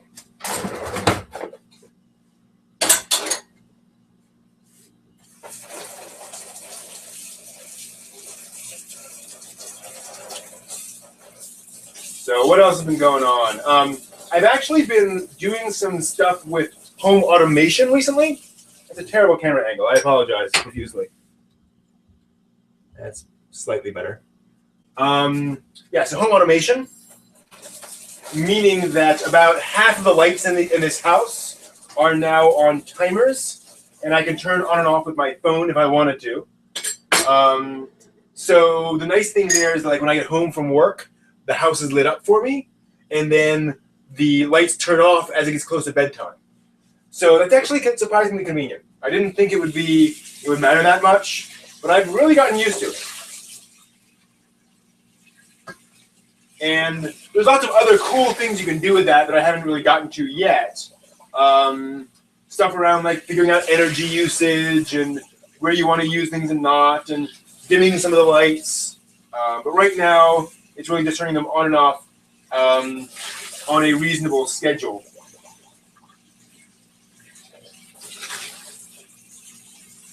There you go.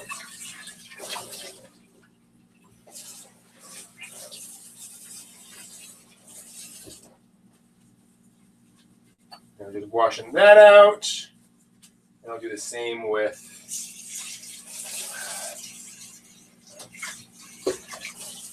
the paddle.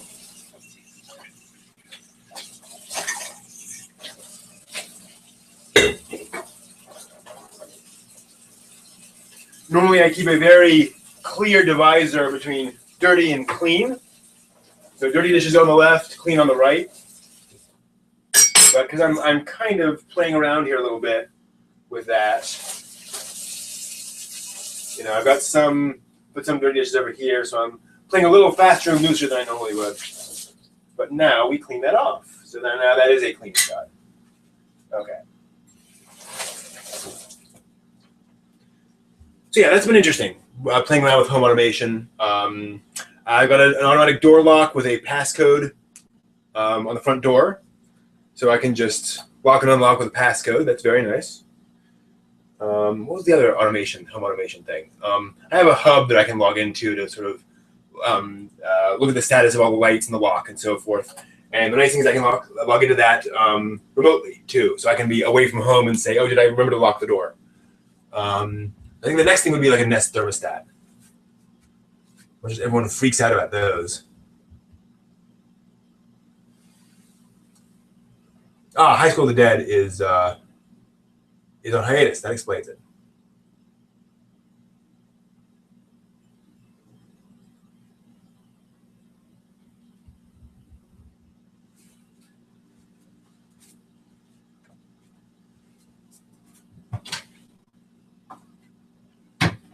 So that's that. The recipe for the frosting is pretty straightforward. It's let's see here. Another stick of butter, half a cup of cocoa powder, and then 2.5 to 3 cups of confectioner's sugar, which I'll have to fiddle around with, and then a teaspoon of vanilla extract, just get a little bit of extra punch, and then a bit of cream or milk, just for some extra consistency, which is nice. Arteria, I absolutely watch more older stuff than currently airing stuff. I absolutely do that. I was not aware that High School of the Dead was controversial in Japan.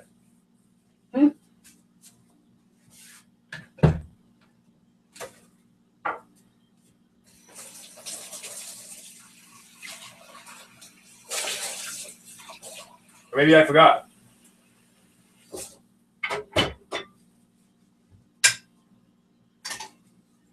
Get some of the rest of the stuff in the sink so I can clean it. And then let's see here. I will need what? Cups, a teaspoon. So nothing crazy to need to clean or anything like that. But, you know, I'm more of a classics guy than I am a modern anime guy, just because I want to know where things come from. So I'm trying to catch up on all of those things that were the influences for so much stuff. The woman I was talking about earlier that we were watching Gundam today. She just watched Nadia, The Secret of Blue Water, and said, "Oh my gosh, this explains so many things about Evangelion, about Gainax in general, all sorts of references to other things. It has lots of references to Miyazaki stuff, and then of course, Fractal, the recent anime series, had a bunch of callbacks to Nadia. So Nadia is actually one of those things where watching that helps. So I need to watch Nadia at some point. So, but I will watch anime from any decade. You know, I don't really care. So for me, I think it's cool to just say, hey, this is an interesting show from 1975. Okay, I'll try it. In terms of modern stuff, I am watching, as I mentioned, Gundam Reconquista, although I'm not caught up on that. And I'm not totally caught up on Gundam Build Fighters Try, which I am adoring. Holy guacamole, a Gundam series with a female protagonist, at least to start off with. How nice.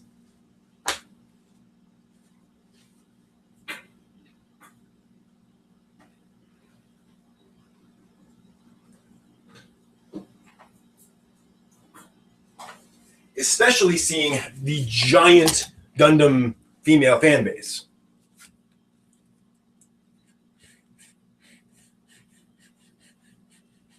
Oh yes, baking cups.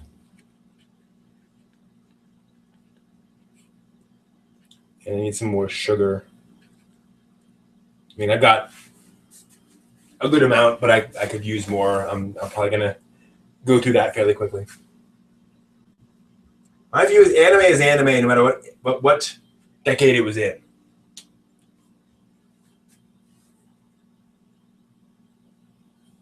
Revius, Ideon and Slayers, Dark Realm, that is awesome, and you are awesome.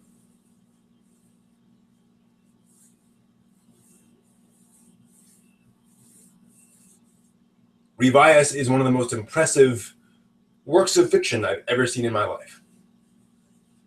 Good for you, Lachlan. Revius should get more viewers. Not for everyone, but yeah.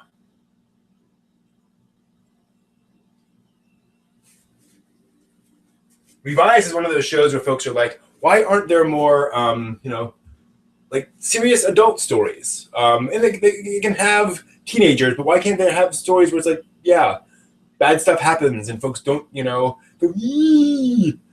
Revise! It's about teenagers trying to be adult. What a thought. This is smelling good. I just want to point that out. So I think we're on something. Now, another reason why I don't jump to making the frosting is because if the cupcakes are hot or even really warm, and you try to spread frosting onto that, the frosting will just melt on top of the cupcakes. You need to wait for the cupcakes must cool before you put the frosting on anyway. So there's not much point in doing it ahead of time. Might as well just wait for it to come out and cool for a while, and then you can actually frost them. If they melt on top, it's not going to hurt anything, but the frosting will slide around. It's a lot harder to apply than your typical than if you just let it wait for a little bit.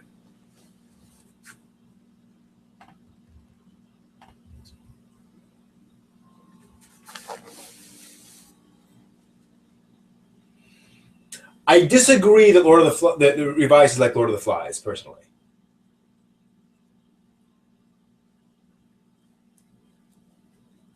Gunbuster and Diebuster. Nice, Jed. Good choices. I've watched the Gunbuster movie, but not the whole OVA. I need to do that at some point. Yeah, I hear that, Stefan. We all have those points where we're like, I just don't want to go to that right now. You're welcome, Eric. I'm glad to taunt you all with Refresh. If I'm going to stand in front of you and eat cupcakes in front of you, then I will taunt you with smells. Yeah, I agree, JL West. Build Fighters, I didn't think it was going to be crap. But I have not seen a more perfect love letter to Gundam than Gundam Build Fighters tried. I can't imagine a more perfect love letter than Gundam Build Fighters. It's just, it's amazingly respectful, but also joyous, but also kind of making fun of a lot of those Gundam cliches as well. I actually did an animated GIF of the Murray Ramius joke, which a friend of mine and I, we were making fun of while we were watching all of Seed. And to see an actual Gundam series make fun of that was kind of amazing. It was amazing. But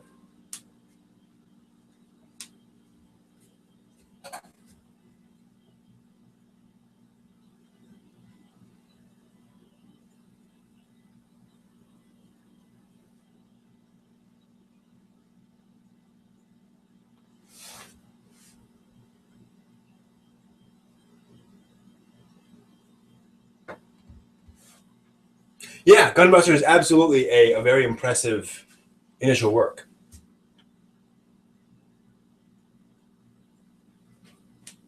But I mean, that's Gynax. Gynax was just very impressive for their first couple of works. They knocked them out of the park in many ways. I would say up through His and Her Circumstances, all of those series are deserved classics. And then you get into, Mahoromatic, which was popular, but I think they kind of moved on. I honestly do not have a favorite Gundam, Stefan. I love them all in different ways. I really do. There are a few that I'm not, that just didn't excite me or inspire me. 083, for example, was much more flashy, and the main character I didn't connect with in 083. I thought he was just kind of wandering around aimlessly, and I just didn't have much patience for him. He was kind of all the negative sides of the naive teenage protagonists. All the things I don't like about that trope were in him in show. And then I got stuff like Gundam Wing, which I had a very unique experience with, and I love that absolutely to death. But I literally cannot see any flaws in Gundam Wing. I am incapable of seeing flaws in Gundam Wing. Everything about it I just adore. So, I'm not expecting other people to love that. So it's that it's a thing. It's why when folks ask me what Gundam should I see, I'm like, I really need to know what kind of shows you like, and aim people at their own preferences. I'm really no good at saying, oh, just watch that Gundam. It really depends.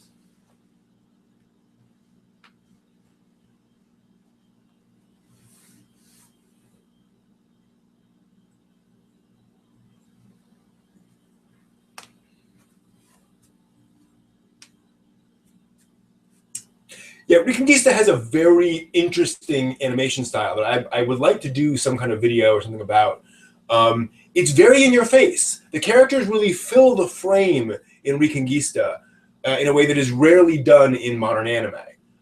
You see that more in 0079 and some of the other early series, but a lot more Gundam series were more pulled back from the action, and Reconquista really focuses that in.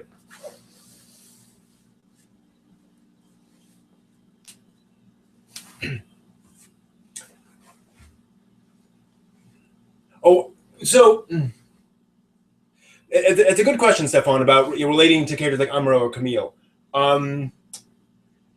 So I'm probably speaking incorrectly about 0083 and Show. It's not that I didn't connect with the character. I'll put it this way. I could not relate to how Show, if I'm remembering the name of 0083's protagonist correctly, I could not relate to how Show was dealing with his problems. He was in this situation, and his reactions to me were very wimpy and very passive. He had this very passive attitude throughout the entire series. Amuro, I can understand where he's coming from. I don't necessarily agree with his choices, but I get where he's coming from. Camille is a cipher. He's a very odd character. And so it's not so much about connecting with him. Once I grokked the fact that he is, as I mentioned before, it's kind of like he has Asperger's. Once you come at it from that perspective, where he's just very easily offended and he has this very strong sense of righteousness and all these various things that's specific to the character, I could get I could get into that. Show, I just couldn't get an into the character personally. And again, like you say, 0083 is kind of like Top Gun. It's this action adventure-y thing. It's very much about spectacle and not much else. Jed, as I get into the whole Gundam universe, I will give you a couple of different recommendations. If you're cool with older animation, and the animation grows on you in Gundam, so don't worry too much about having to, live with the animation. I would start with the first Gundam, the 0079 Mobile Suit Gundam. It'll introduce you to all the characters. The plot really moves, and I think it's really easy to watch. If that's a problem, I would then try the 8th MS team, the 08th MS team. It is set in the Gundam universe at the same time. Good, almost done there. And it's a more modern animation take, and it's an OVA, so it's only like 10 episodes. So it's very easy to kind of get into that. If not, then I would go with Gundam Seed. Gundam Seed is much more modern, and it's very much its own take in its own universe. And so you're gonna get it's a convenient in, if I would. I actually don't like Top Gun that much. Top Gun is fun and enjoyable. I have no problem watching Top Gun, but Top Gun's pretty cheesy. All right, so it's going for 18 minutes. It's not ready yet. So, and I know that because the tops haven't started to brown. They need to get a little browner before they need to get some brown on there before you go. Hey, Nightsabers, glad to see you. And I have not forgotten that question. Arturia, my gateway anime. So depends on how you define it. My gateway. So when I was a little kid, my favorite TV show, my favorite cartoon was Voltron. I didn't know it was anime, of course, but that had this. It was this perfect combination of science fiction, fantasy, a little drama, a little seriousness. Some of those episodes could get pretty dark, without getting like weirdly melodramatic. So Voltron spoke to me on multiple levels. That was it. I had all the toys. Literally, every Voltron toy that you could buy in America, I had one of those. Then as I grew up and I became aware of anime as Japanimation, as it was called back then, I should do a timer so I don't forget. Another 2 minutes maybe. The Sci-Fi Channel would do these things called the Festivals of Anime, where they would spend a week in summer. During prime time, they would show anime in the evenings. So they would block off like from 7 to 10 p.m. and they would show an OVA or 2 movies back to back. And I watched several of those. Every year I would watch that. And I think it was the second year I watched it. Of the 3 things they showed, there was Dominion Tank Police, Tenchi Muyo in Love, and Project Eiko. And Tenchi Muyo in Love, I remember because it was this fun, adventure-y story with a little bit of kind of a hint of romance. But these characters had all these weird, fantastic powers, combined with this weird detective story, but also set very much in Japan. It was other. It was just totally outside of my wheelhouse. And yet somehow I was able to understand the story and get involved in the character's emotional journey. Project Eiko was just this absurd parody of every action cliche ever. So I could totally get it on that level. It turns out there's lots of jokes about, anime in general in that as well. But I could totally, that was just so much fun. And then Dominion Tank Police had this goofy comedy angle. It had this hardcore sci-fi action angle. And then at one point, it just comes to a screeching halt and tells this very quiet, completely serious story about people being grown in a laboratory and what it's like to be designed for a purpose. And it was suddenly this very mature, sophisticated adult little story, told with almost no actual animation, very little movement, but it was treating the audience with this respect I don't think I'd ever seen in animation before. How are we doing? Getting closer, a little bit longer. So at that point, I knew I was interested in anime. I was a fan in the broadest sense. And then I went to try to find anime to actually watch, on my own, i.e. not based on what was on television. And I went to the anime, there were no anime stores. I went to the local Sam Goody music store, and they sold videotapes as well. This was back before DVDs, or when DVDs were just starting to come out, but there were almost no anime on DVD yet. So I went, actually there may not have been any DVDs yet. So I went there, and there was Dragon Ball Z, Sailor Moon, some Ranma 1/2, and Akira. And I'd seen Akira on the Festivals of Anime. And there was this other thing, because Dragon Ball Z, okay, silly action. I'd seen that on television, not my thing. Sailor Moon, not my thing. Ranma 1/2, gender-bending comedy, no. Then there's a thing called Tenchi Muyo. And I recognized it from Tenchi Muyo in Love. And they had the OVA on VHS tape. So I went back, watched the first few episodes of that, and enjoyed it, but was kind of confused about what was going on.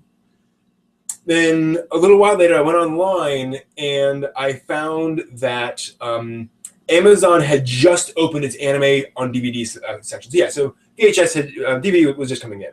So Amazon had just opened their DVD anime DVD section. It was 1 page long, and among them was the Tenchi Muyo Perfect Collection, the first 2 Tenchi OVAs on DVD, all in one, for only $100, which was darn cheap back then. So I bought it, and it came 2 days before I had my wisdom teeth removed. So it was sitting there, and I was laying there in the worst pain of my life before the medication kicked in. And then I put the DVDs in. I actually had a DVD-ROM player, the first DVD-ROM player. I bought one of those.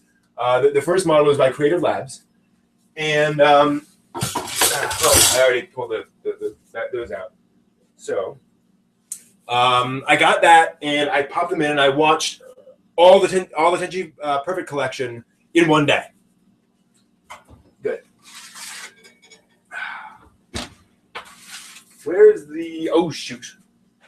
Do I not have that? Need to clean off the spatula. So yeah, I did that, and it was at that point that I became what I consider to be an actual anime fan. I go back and forth about calling myself an otaku because that has other connotations, but I totally at the end of that I was like, okay, I have to watch as much of this as I can find, and I did.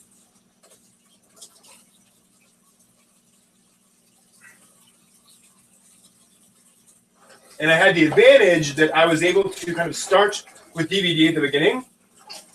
So I owned a significant. No, I say significant. I owned some VHS anime. It was because it was stuff that had only been released on VHS, and the DVD re-release was unlikely. So I had half a dozen tapes maybe, and then of course I got a few bootlegs. But I was able to just start and stick with DVD. And now Blu-ray. Now we can just hope that DVD does not go obsolete, as happens rather often with formats. 10 or 20 years from now, I do not want all of those DVDs to suddenly be people to say, "Oh yeah, we're on to Orange Ray now, and we've gone through all these other formats, so our new video players just aren't going to support DVD anymore." Haven't you upgraded everything to Blu-ray yet? I wouldn't be surprised. Sorry, scrolling back up.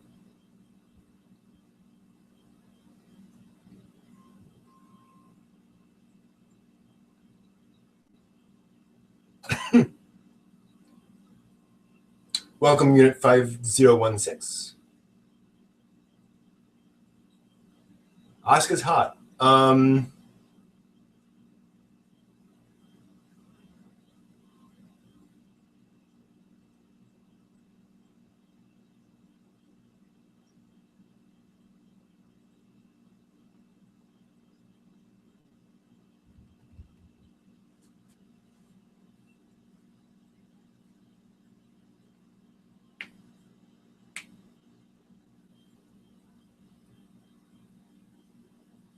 So, Sebastian, calm down. In case you hadn't noticed, the Evangelion movies are a remake. Okay, here's the thing, Sebastian, and everyone else who complains about the Evangelion films. They're not made for you personally. Anno isn't trying to satisfy the fans. He never has.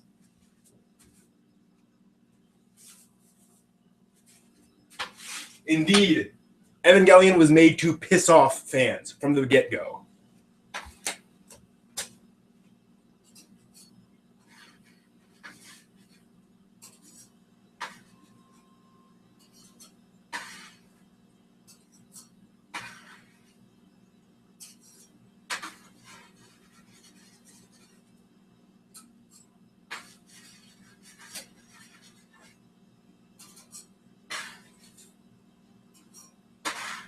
Just taking these off the pan onto a cooling rack.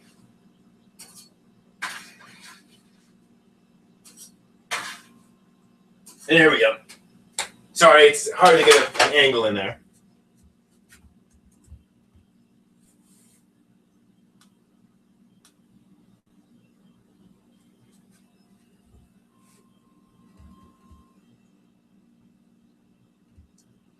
I'll actually go even further.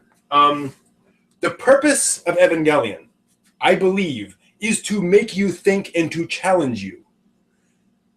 This is, where it is coming from. It is not meant to appease you as a fan, very deliberately. If the rebuild movies came out and they were just what fans wanted, and they were just basically, fan service in the broadest sense, Anno would have failed in his mission. The fact that he is changing things up, and the fact that he is shifting the focus and telling a different story with that in a way that causes people to challenge their opinions of the characters, I think is extremely intentional. That is what he is trying to do with Evangelion in general. So I'm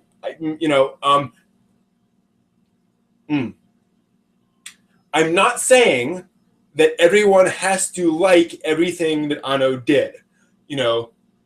We all have our preferences and likes and dislikes. I'm just saying that, yeah.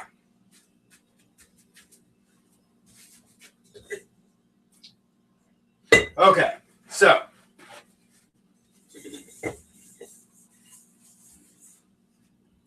do some frosting here in a bit.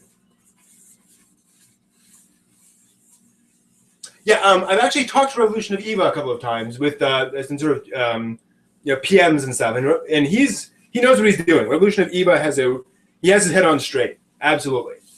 Like he gets the fact that Evangelion, like that there's stuff going on in Evangelion, like there's stuff that's intentional in Evangelion, and a lot of stuff that Anno just threw in, just to kind of see what came out of it.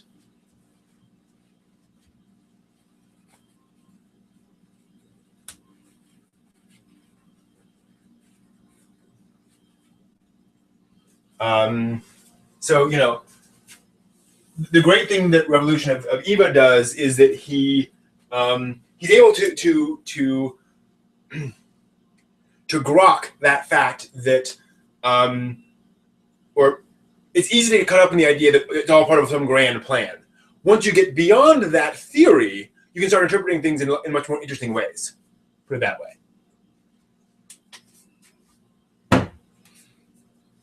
Remember, Anno's an old school fan.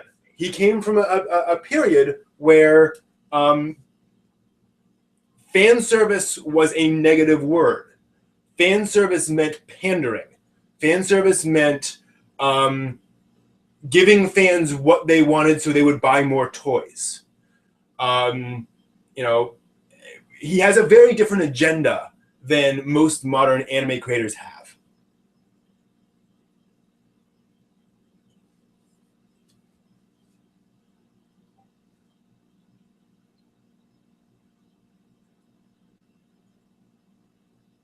Yes, I have seen Ideon and in the movies. I skipped a few episodes of Ideon sort of in the middle. But yes, I've seen it. You can see where a lot of Evangelion came from. I mean, it's really hard to get to credit Evangelion with a lot after you've seen, say, Ideon, Nadia, and Mobile Suit Gundam. I think when you've seen all those three of those things, it's like, yeah, this is kind of where everything came from in Evangelion. With other bits and pieces around. Biological Mecha came from some other shows, but Ideon is very clearly an inspiration for much of Evangelion. It has much of the same tone. Everyone dies in the movies. Well, and also, I mean, in case you hadn't noticed, for those who watched both, Evangelion followed the exact same release pattern as Ideon. Ideon did a TV series, which ended very abruptly. Then they did a one-movie compilation of the story of it, and then a second movie that did a completely different ending. Completely apocalyptic, everyone dies ending. And then Evangelion comes out and does that, and oh my gosh, Anno's so brilliantly creative and original.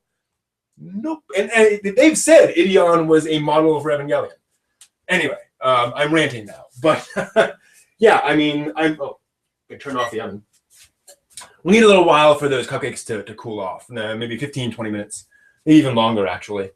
So here's the thing about Ideon. Ideon is a very dark series, and it is I think it's a series aimed at that teen audience that Sunrise was trying to get with Gundam, and would later get with other things like Votoms. And in that, it is very much trying to talk up to that audience, where it's dealing with frustration and disappointment and hopelessness and all these things in a real matter-of-fact way. characters aren't just angsty, they're angsty for very reasonable, very solid reasons. And there's no good answer to how to deal with those problems. And a lot of it is just sort of struggling along day by day. And what's also impressive is that, like,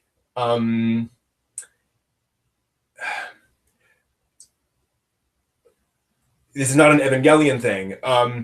Ideon spends a lot of time with the antagonists and building up why the antagonists do what they do. And it's one of the few anime series that really establishes them as a complete society and culture they're doing all of these attacks on the main characters for completely rational reasons. There are some opportunists among them, but in general, no, you totally understand why they're doing this. Which again, you very rarely see in anime. The antagonists are usually fairly black and white, or it's not just black and white. Their motivations are pretty, pulpy. It's also funny because Ideon's dealing with a very simplistic mecha.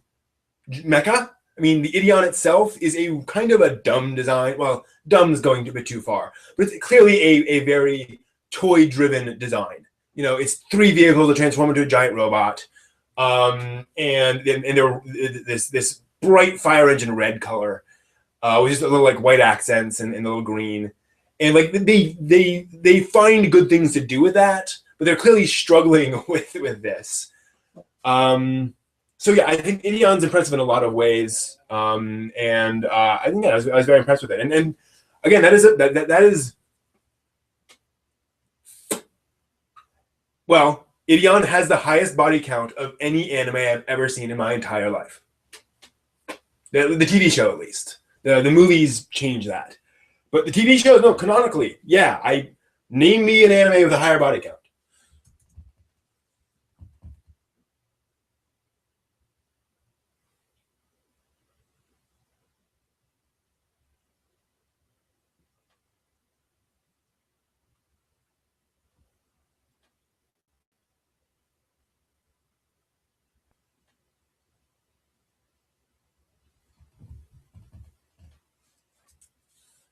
I am not following Anno's animation things, but I want to. I left my job, so I've been kind of busy with other stuff.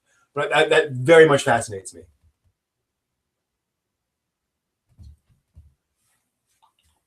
You remember, as I think I mentioned here before, Evangelion itself was a response to a request for more fan service from Nadia. And so there are elements of Evangelion that are very much criticizing anime fans for wanting more of Nadia half clothed. So yeah. So here's the thing, Sebastian. The problem with Evangelion is that it spends a damn lot of time with giant robots and monsters. If it's not about that, something's wrong. So that is one of the significant flaws with Evangelion, is that for claiming to be, or for trying to be, this serious psychological show, it chews up a lot of time on that. So why is it there? Just saying. What do I do for work? So what I did do for work. I work for Amazon. Okay. I work for Amazon doing internal web stuff. So building internal web tools. Amazon's very secretive, so I can't say anything more than that. And that's not because, or more accurately, I am totally cool people asking me questions about that kind of stuff. I am very open about stuff, but Amazon itself doesn't want us talking about what we do. Just so that secrets don't get out and people get confused and so forth and so on. So yeah, it's just easier for folks to just shut up about what they do. So that's the thing. Yeah, but yeah, I internal web tools for Amazon, which in other words, I wasn't doing stuff on the external website. Maybe that's saying too much.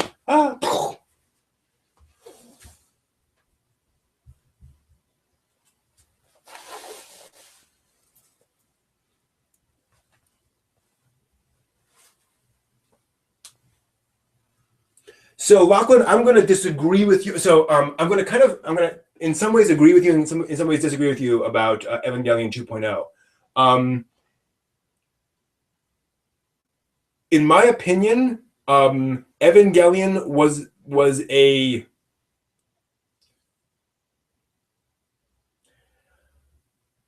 I think that the new movies were an attempt to fix a lot of the problems that Evangelion had in its sort of dual nature of trying to both do both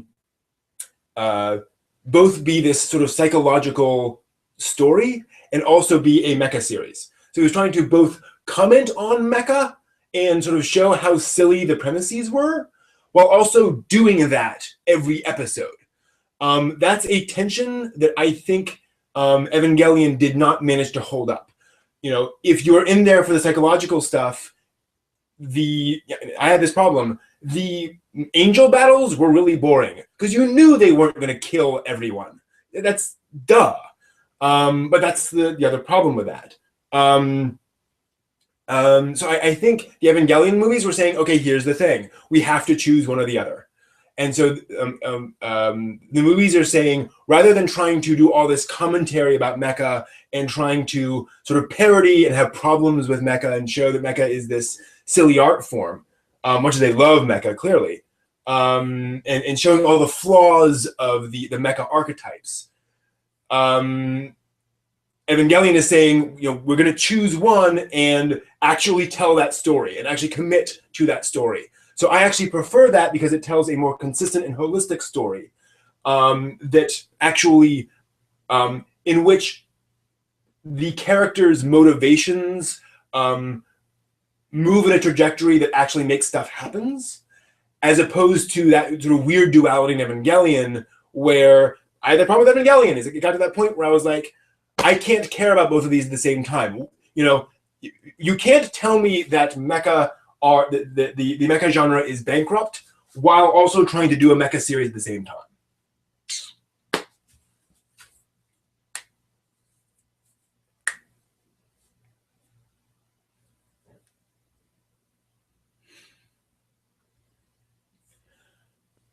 So Unit 5016, from what I understand, what happened was a couple of fold. Yes, Gainax was running out of money. They had burned through a lot of cash, and also Gainax is run by animators and otaku. They were not business people, so they were never good at budgeting their money. So Evangelion came to the end, and they were very, very low on cash. Moreover, Gainax was nearly broke at that time anyway.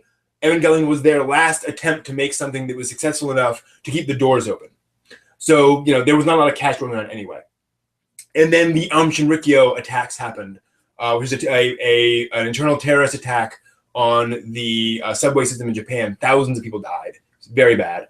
And unfortunately, Anno had written a very similar sequence for the end of Evangelion, for the end of the last episodes of the TV series. So, yeah, he could not do that. So he had to rewrite a bunch of the ending, which also had all these impacts on what he could actually tell with his ending. I don't know if they had animated any of that yet. I doubt it. Maybe they had. That would also explain why they were low on money, because all that stuff had to be jettisoned. But yes, they had that problem. So combination of having to rewrite everything, you know, caused that. And then I think also they did, you know, they had Ideon in the back of their minds at least to say, hey, what we can do is do this very so here's the problem. The end of the TV of the Evangelion TV series is not abrupt. But they completely changed direction as to how to present that ending. And they presented, I think, a different ending than they intended to. I am on record as adoring the last two episodes of Evangelion. I think the two instrumentality episodes are two of the most impressive uses of the animation medium of all time. It's certainly up there. They do things with animation as a medium that other people just have never even conceived of. So full kudos there. But it was a complete left turn from what they were planning on doing. So that is a problem.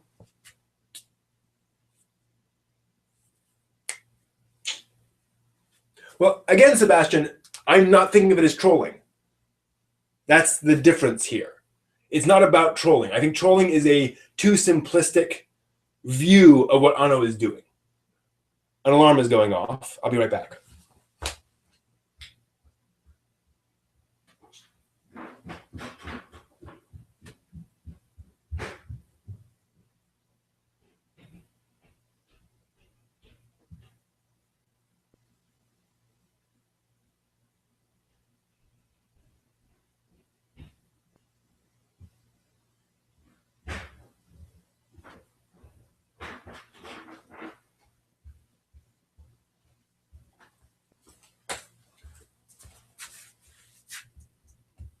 And to be clear, Sebastian, I mean, you've been coming here for years. I love you dearly. I'm disagreeing with the words you're using about this show. You know.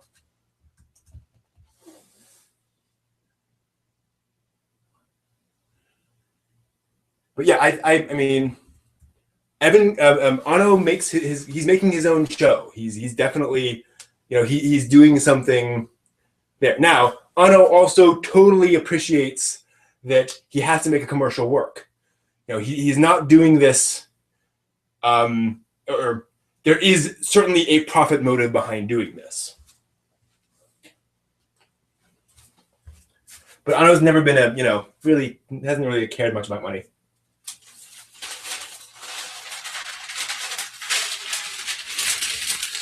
Anyway, let me check these muffins for coolness.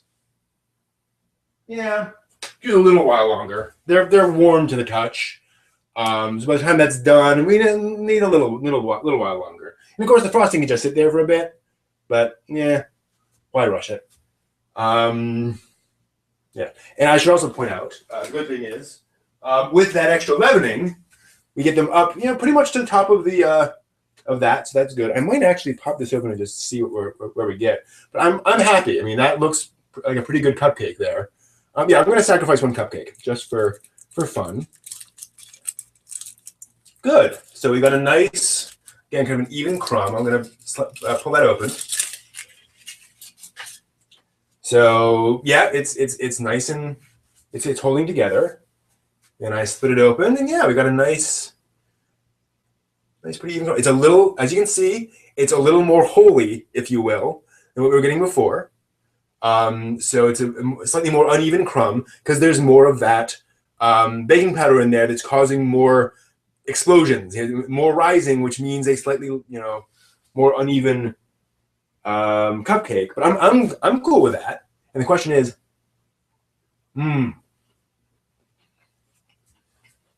nice and light.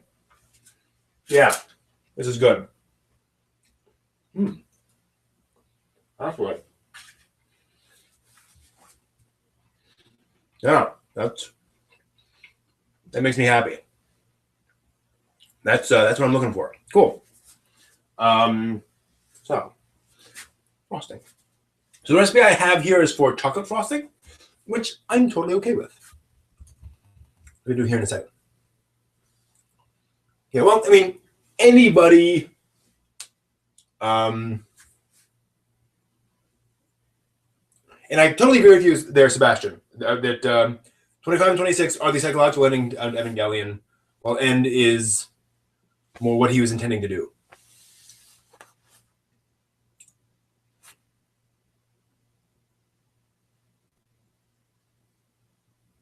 The train catastrophe is, I'm going to type it in there, the Aum Shinrikyo attacks.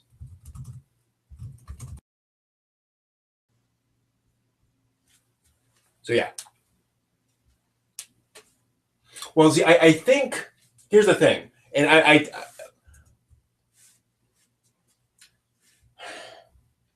popularity, keeping things alive. There's a certain aspect of having mouths to feed. Miyazaki's talked about this, where one of the reasons he keeps making movies is because otherwise Studio Ghibli will just have nothing to do and have to fire everyone. You know, Ano realizes that he can't make a bunch of commercial failures because then everything goes out of business. It's nearly having to Gainax. So he has to include certain elements like the test plug suits, for example, which I I totally believe, and I mean, this may not be true, but I could totally believe that that was something that somebody suggested, that, like, you know, Sadamoto sketched that at some point as a joke. And then they were sitting around and somebody saw that and they all laughed uproariously and said, it would be so hilarious to actually put that in there. Let's put that in there. That would be, yeah, let's do the test plug suits. But that's the kind of stuff that you do for, you know, again, for fan service, for sort of commercial stuff. That gets fans talking. It gets more social media attention. It creates a whole new line of plastic model kits or resin model kits, whatever. So, you know, sure. But I think Anno also recognizes that there's a certain amount of that you have to do. And so you do that amount, and then the rest of the time you do your thing. You tell your story. You make the points that you want to make. You just make those concessions to commercialism to keep the studio running. I personally think. Here's the other thing. I don't know much about that. Revolution Viva probably knows more about this. You know, the real movies are not being made by Gainax, they're being made by Studio Kara, with Gainax's involvement on sort of the licenses of the Evangelion characters. I think Anno is trying to establish his own animation company with Kara, and he's using the rebuild films to basically finance them. So he said, we're going to do Studio Kara, we'll do these rebuild films, they will make us gobs of money, and that will be a bank we can sit on to make whatever the heck we want to. That's what I suspect.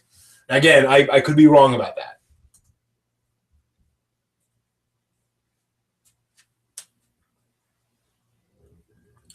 I have like one volume of the manga, like volume 4 or something, which I thought was interesting. I agree. I think the manga does a good job of sort of fleshing out the story. Much like Gundam The Origin, the manga, I think does a good job of restructuring the story of Gundam into more of a flow. You know, it's not like we have to fill out all 50 episodes.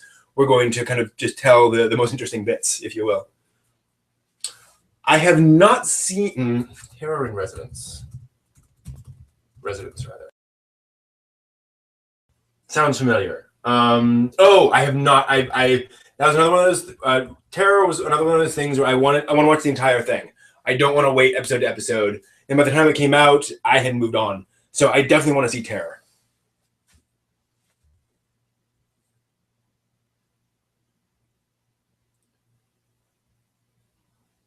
Multiple Japanese anime creators that are one-trick ponies. Examples?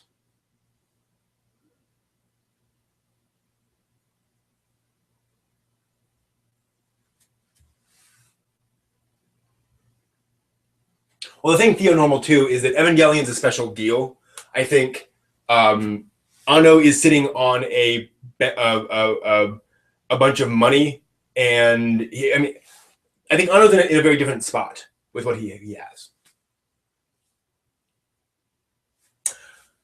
Interesting, Sebastian, about The Wind Rises. Very interesting. I saw it in Japanese, and I was impressed. So the fact that the English dub give you a different impression, that fascinates me. So, okay, Stefan. So they do one major series, and then they create several series or iterations of the same formula. So I disagree about Mamoru Oshii, because I think he has a style, but I think he's done some very different stuff. I also very much disagree about Satoshi Kon. I don't think he's iterating on a formula more than he's got a style. Any more than, say, Spielberg is just iterating on a formula. You know, Spielberg obviously has his trademarks.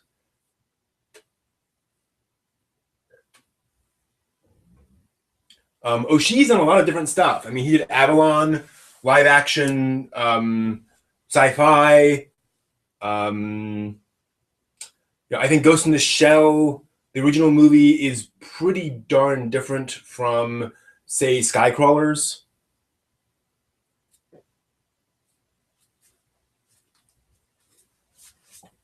And this is not to say that pattern doesn't exist. I'm just trying to grok the pattern, and I'm not seeing it in the examples you're giving. In other words, I suspect you're correct, but I'm trying to grip it, grasp onto it.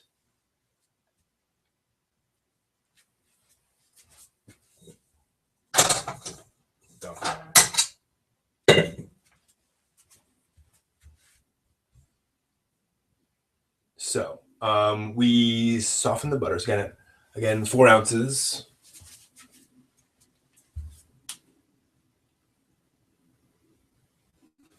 I haven't seen enough about Yuki Shinbo to comment, but again, I'm not seeing. I mean, all of Shinbo I've seen is that I can think of is Nanoha first season and the first couple episodes of Madoka Magica.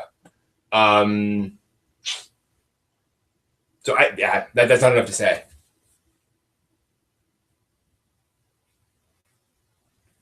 I have not seen any of Funimation's new broadcast dubs, so I cannot comment on that, I'm afraid. So we want to soften that. Oh, no, I already put that in there. Oh, well. So this is going to be a buttercream frosting. And I'm going to take some butter. Now, buttercream frosting just means that you take butter and you cream it, meaning that you're sort of whipping this butter with some sugar.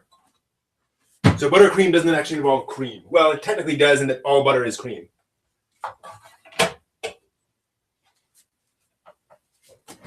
So I'm going to soften some butter, 4 ounces thereof.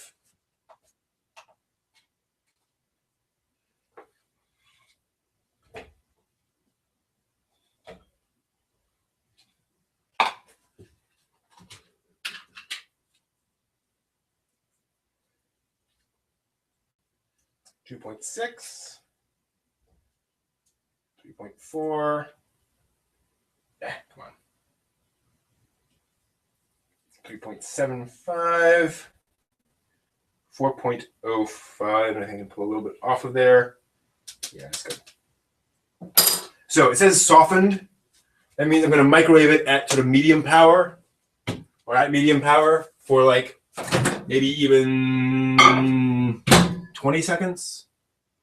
20. Yeah. Because the point here is just get it again kind of soft.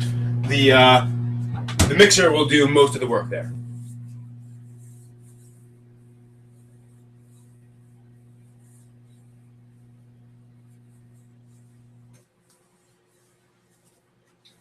I mean, there's certainly plenty of anime directors who do one big thing and then don't do a lot beyond that, or have a short career. And I think that's partly to do with just the anime industry doesn't pay much, and also partly just because the anime industry doesn't pay much, and the fact that like any industry, there's going to be a certain amount of stuff that there's only so much creativity you can actually achieve. You're going to try, but there's going to be a point at which you're like, okay, I've done as much as I can in this industry. I need to move on to something else. It's only these like super fans who tend to stay around for a long time, and I mean fans in the broader sense. The more committed ones: Ano, Miyazaki, Cone, in a lot of ways.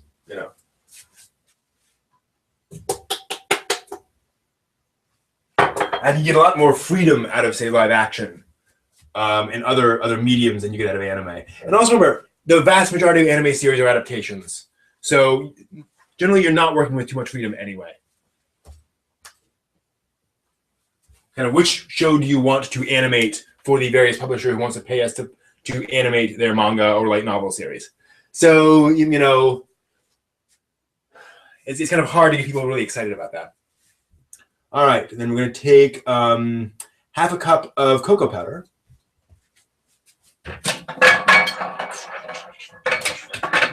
You believe? Yes. Ghirardelli. All right, and I hope I didn't. Yeah. So this is another one of those cases where I'm going to kind of reuse something that's been kind of used, but if it gets butter on it, I'm okay with that. Although I think what I did was I want to take that and I want to add the the powdered sugar first. I forget how they did this. I think they just threw everything in there and let it go. So yeah, I'm just gonna do. Actually, I'm gonna use I know I'm gonna need several cups of the powdered sugar. So I'm just gonna use this and level it off. That's fine. Okay, so where are all my things? Yeah, so I don't need the butter thing. So I grab the cocoa, and I'll let you see what I'm doing here. Kind of nice. There. So that. Aha. So I'm going to do half a cup of this. And they said just over half a cup. So that's what I got there. Good. If you can see that. Yep. Cocoa. That'll go in there. Then I'm going to do, they said 2.5 to 3 cups of confectioner's sugar.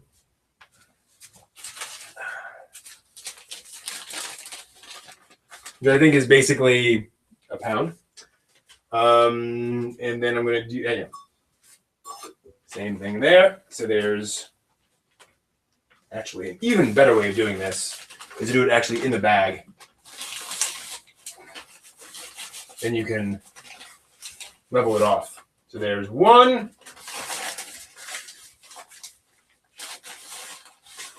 There's 2.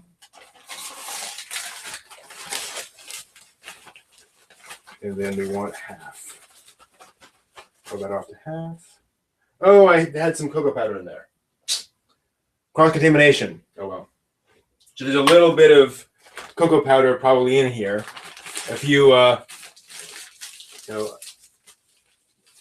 few little bits, a few little grains, if you will. Not what I wanted, but it was a mistake. All right, so there's that. And then we want a teaspoon of vanilla extract. Do I still have the teaspoon out? No, I already threw that away. So we have to, or put it in the dishwasher, the sink. So, and then we'll add a dash of milk to this once it starts coming together. So there's some vanilla. The vanilla is just to add to the complexity of the flavor. It just it kind of brings out the flavor of the chocolate. You'll taste a little bit of the vanilla if you were to just taste the frosting. Sorry, my lips are going a mile a minute. But because there's vanilla cupcakes, it'll definitely be worth it. So you start slow. Oops. You plug it in. You start slow. Now it's going to need some speed to actually incorporate that butter. But if I put it on full speed, sugar will go everywhere. So we start low. Pull up a little bit. And I'm already getting a little bit of dust out of this.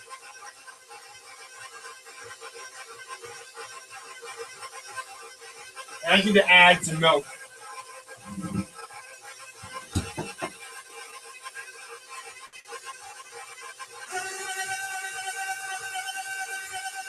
Yeah.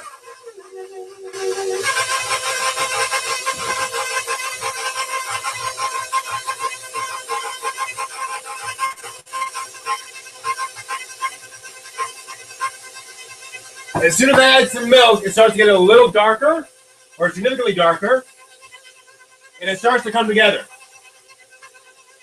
And then I increase the speed, because now it's not all powder.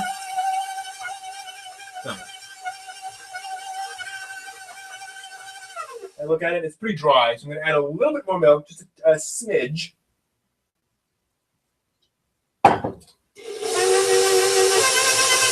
And here's the thing. I'm going to keep whipping this at pretty high speed.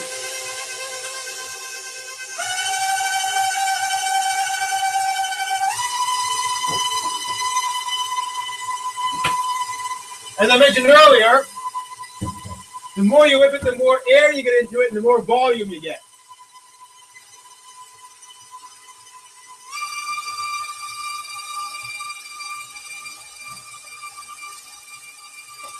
And then I'm going to get and make a ghetto piping bag.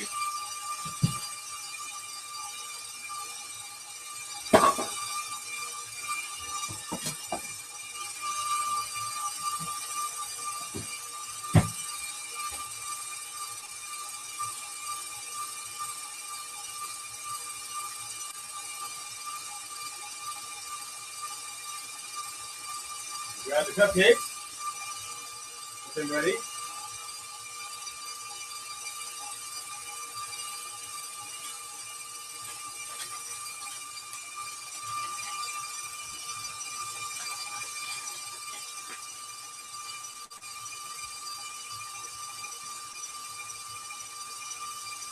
Hey, Game Escape. Thank you for joining us.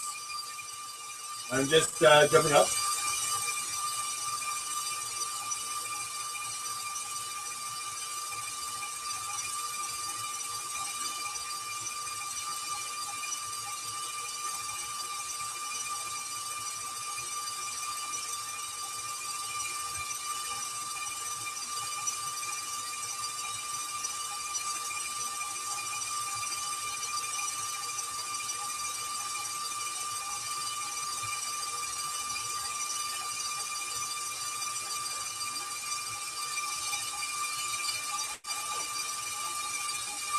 Ah, good.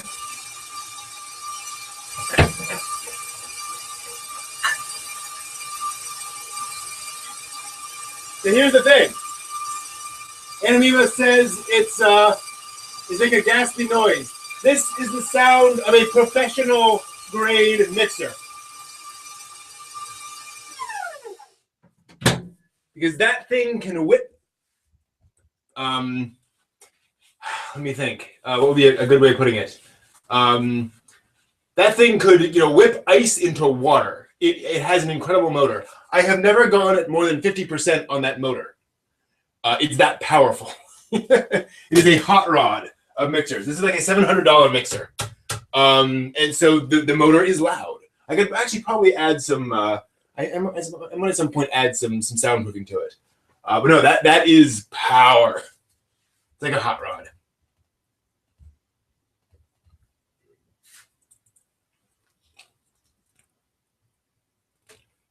Now and then, here and there, nice choice. There's a dark show. Not as high of a body count as Ideon, but yeah. So it's gotten a lot fluffier. And let me see what we've got here. Actually,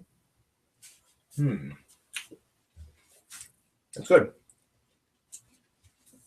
Could actually do a little bit more.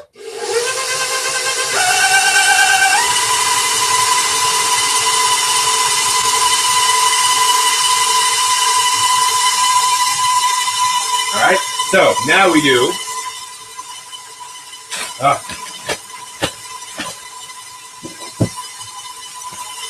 Hey, Brad, good to see you again. Thanks, glad to be back.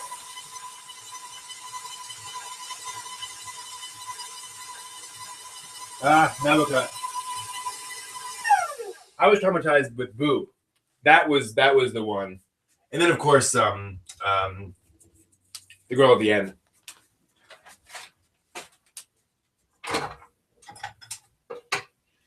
Okay, so now I'm going to do this frosting.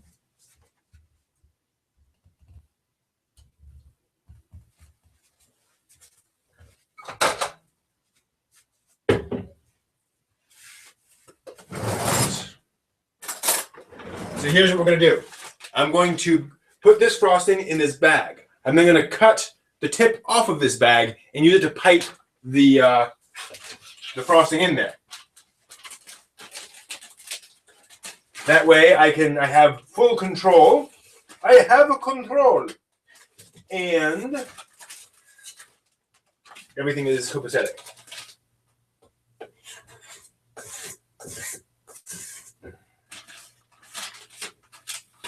I found a small zip-top bag is a little too small for this frosting. Tends to kind of overwhelm the bag a little bit. Like it fits, but it's just really awkward compared to using a large bag. So getting that frosting off. This is, again, a buttercream frosting, which just meant that we mixed butter with sugar, creamed the butter, cream.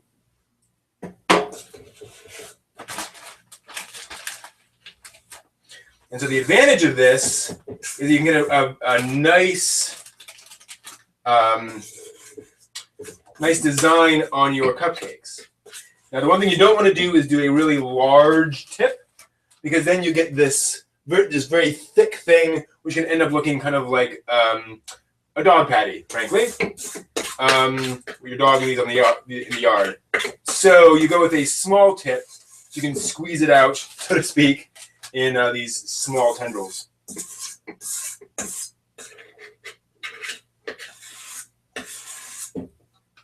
Okay. And this doesn't actually give me a lot of stuff. So I think if I were to do this again, I'd do that extra half cup of the powdered sugar. So here's that frosting. And now we close it up and we cut a bit off the edge. Any extras that's around, we just home.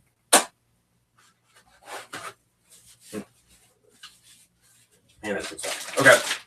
And then we just cut off a little bit of that tip. Oops, that's too much.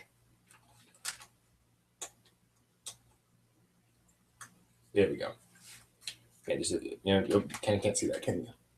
There we go. A little bit of the tip. And then, now, actually, so that we can actually get to things and not over that, we just squeeze.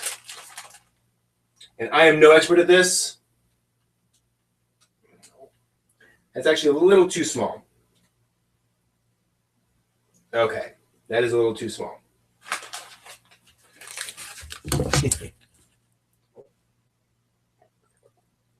Okay.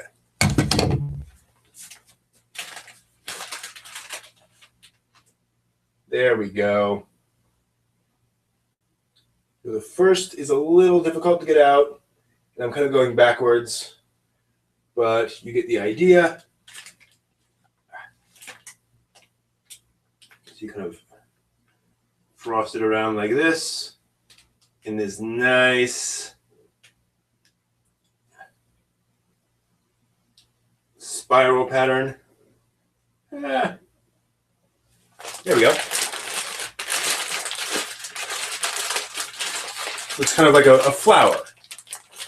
A bit.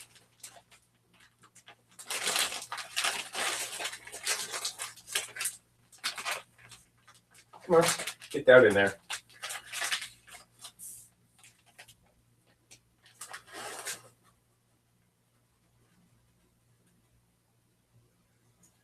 There we go. I'm a little worried that I may not have enough frosting for all of them. It's definitely low on normal frosting. The nice thing about this is it means you don't need to buy any of those piping bags. You just do this,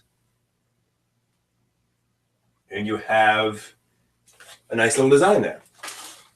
It'll take a little while compared to just sort of spooning it on. And then when you spoon it on, you have the other problems too. Like getting it a decent flatness or some kind of design there. I like to make it look a little, it's a little professional. Doesn't have to look like it comes from a bakery, but at least a little bit of extra work will just make a difference, There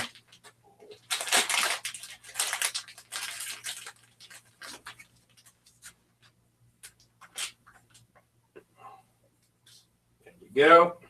And again, once you get used to it too, you'll go faster. Like I said, this is like my second or third time doing this. So normally I'd be a lot more used to the pressure on the bag and everything else. I could vary the pressure better, but at least this gets us somewhere. It'd just be a lot faster then. on.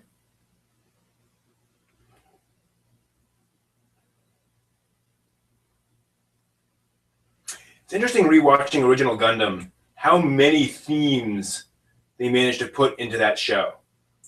You know, themes about revenge, about duty and sacrifice, about reliability, you know, about what you actually have to do as like a soldier in combat.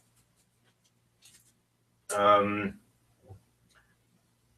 the military and whether the military does the right thing in certain circumstances, and whether the right thing is even a like a reasonable word to use, a phrase to use. You know, and stuff about war and what war does to people, and why people act the way they act in war, and what people are willing to do in war. You know, what war drives people towards because of the desperateness of the situation. There's a lot in there to unpack.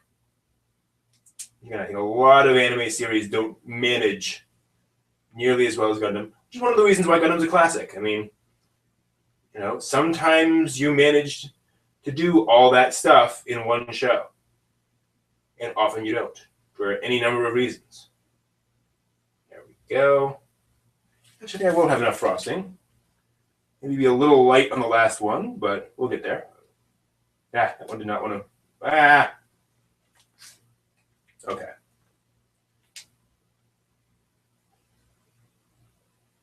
Have a little sort of knot in that one.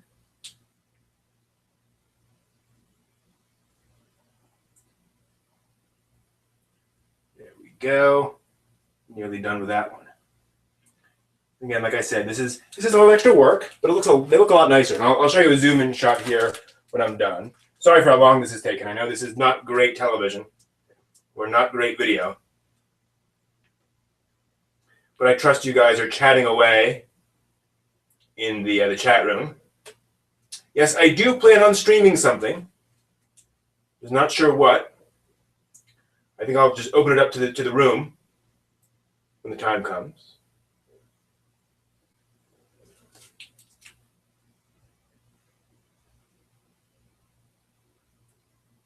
Go. Nearly there. Good.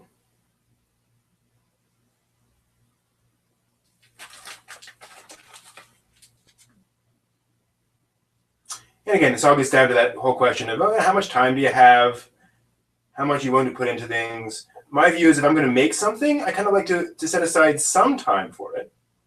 Maybe not hours and hours, but it's just every time you do something, you add a little more to it. And you get a little better at something. There we are. So here's how they look. With that, oops, let me tilt that down so you can see a little better. There we go. That's pretty nice. Chocolate cupcakes, vanilla cupcakes, chocolate frosting. All right. So let's go back upstairs and figure out something to do.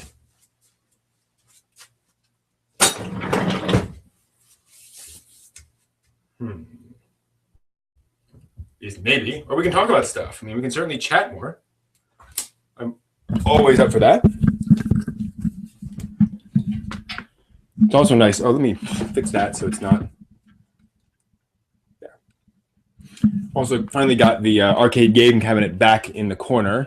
That was at work for a while, so I now have the game cabinet back there so I can play my games. Played some of Zero Wing the other day. That's the game that was the base for the "All You Should Belong to Us" meme. That whole sequence came from that game, and it's a pretty standard side-scrolling shooter, you know, space shooter, and not badly designed. As far as I played, which was probably into the first level.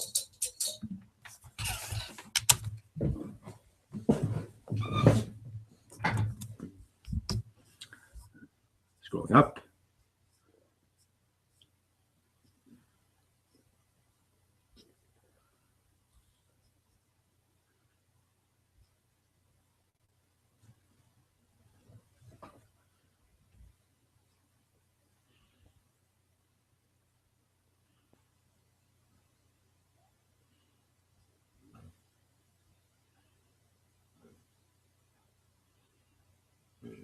Most impactful death.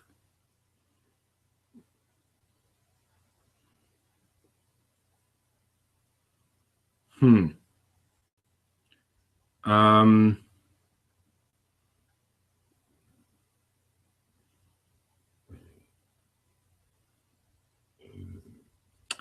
I'm trying to figure that out.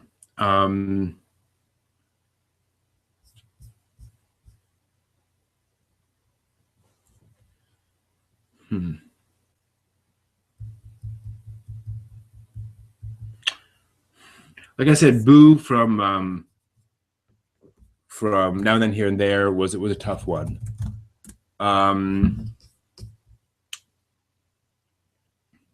In terms of impactful, again, getting into spoilers. Let me see here.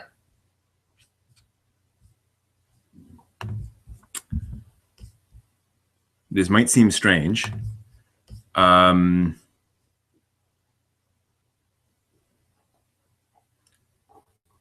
me find the right one.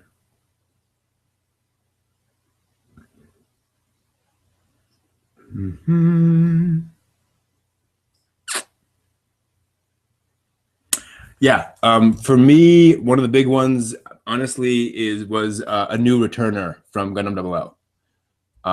Just in how that was handled, that hit me. That impressed the heck out of me. I wasn't like so sorry to see the character go, but the way that was handled was just beautiful.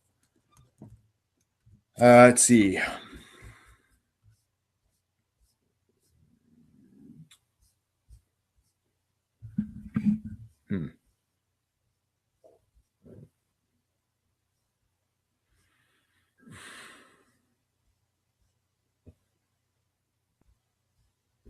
Obviously, there's the end of Cowboy Bebop.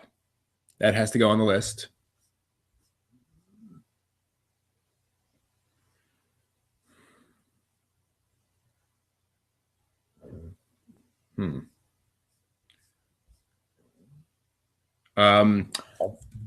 Again, going to spoiler territories, the Tachikoma in Ghost in the Shell first season. That hit real hard.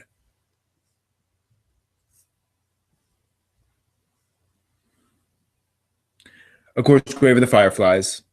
You know, that was tough. The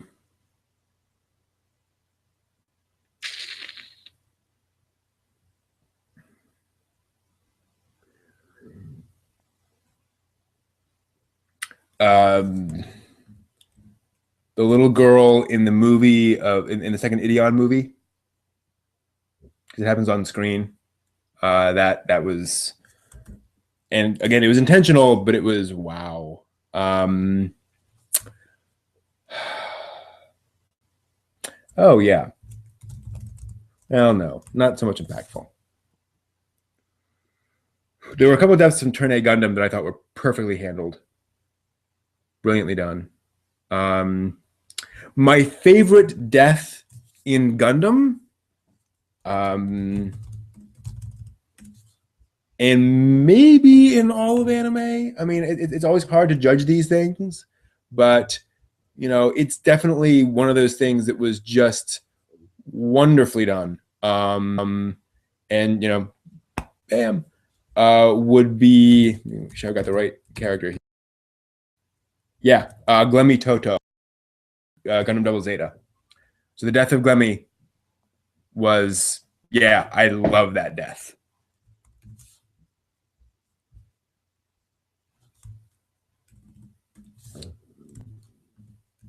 Anything else? Oh yeah. So there's this mecha series called Gun Parade March, which is now a very obscure show, sadly. Set 50 years after aliens took over or started invading Earth, and basically, so many people have died that the teenagers are the only ones left to pilot the giant robots. So it's kind of a partly slice of life story of kind of growing up in this very different world where there are very few adults, period. But also trying to kind of keep human civilization going. And then about halfway through, there is a character death that is just horrible.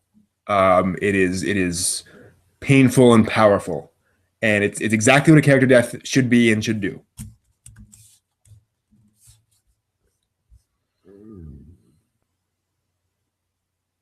See if there are any others in there. I would be interested in that thing about K-On, by the way. Oh yeah, here's one that's going to surprise a lot of people. Kadocha. And I won't tell you who it is, but I will say it happens at the end of the first season of Kadocha. And you'll know what I'm talking about if you've seen the show. That was an impactful character death. I cried.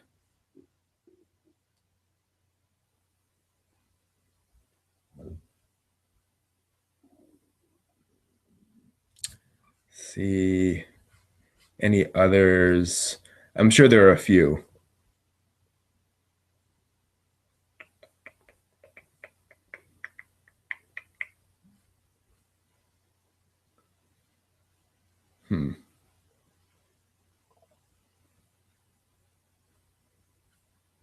Oh, of course. There's also. I kind of can't really go spoilery here. I mean, it's old enough. Roy Fokker in Macross / Robotech. That was a powerful one.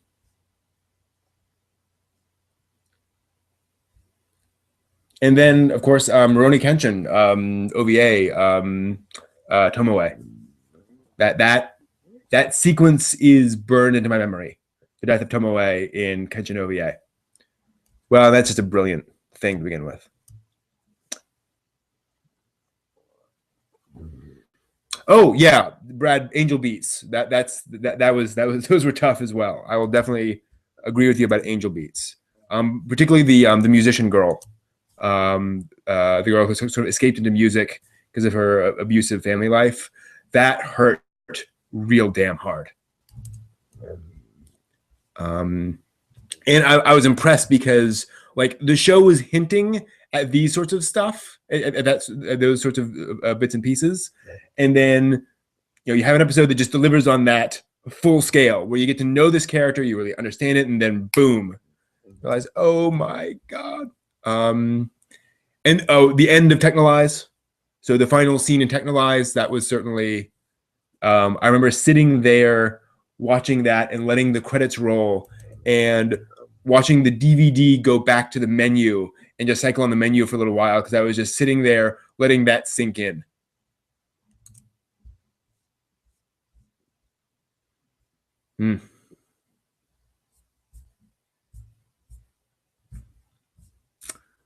But Technolize is a pretty depressing series to begin with.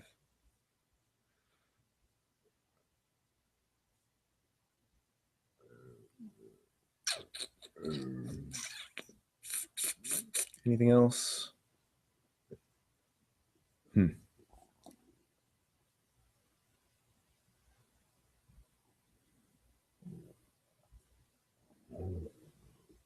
And then, of course, the end of I Can't Believe My Little Sister is that cute. That whole thing, that whole death, that was I was surprised that happened. Yeah.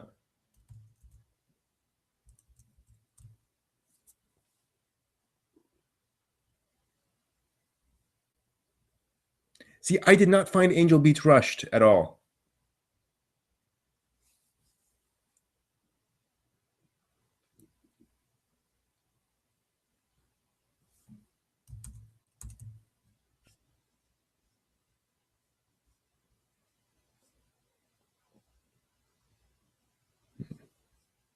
Thinking of anything really obscure.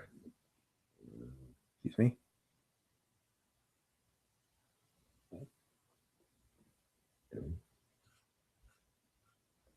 Not really. The more obscure ones usually don't have too much in the way of death, oddly enough. Death is kind of a way of getting some extra marketing, let's be honest.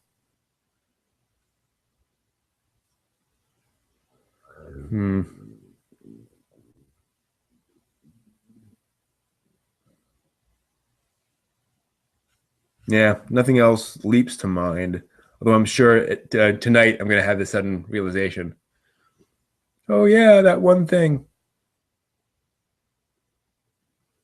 Yeah. It's a good question.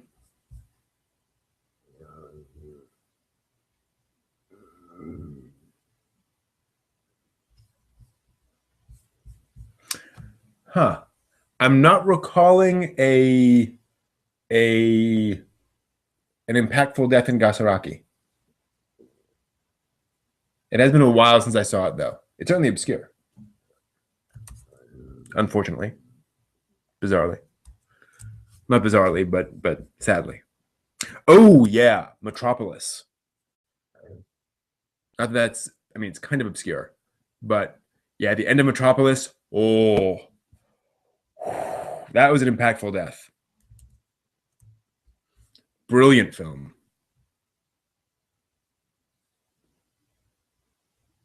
And then of course, I mean, if you want death, there's the end of Nausicaa, the movie.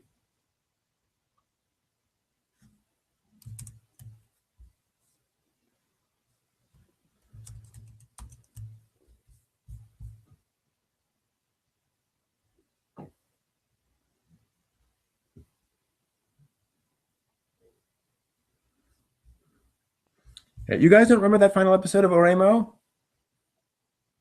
You know, the one with the axe and all that, and the blood everywhere.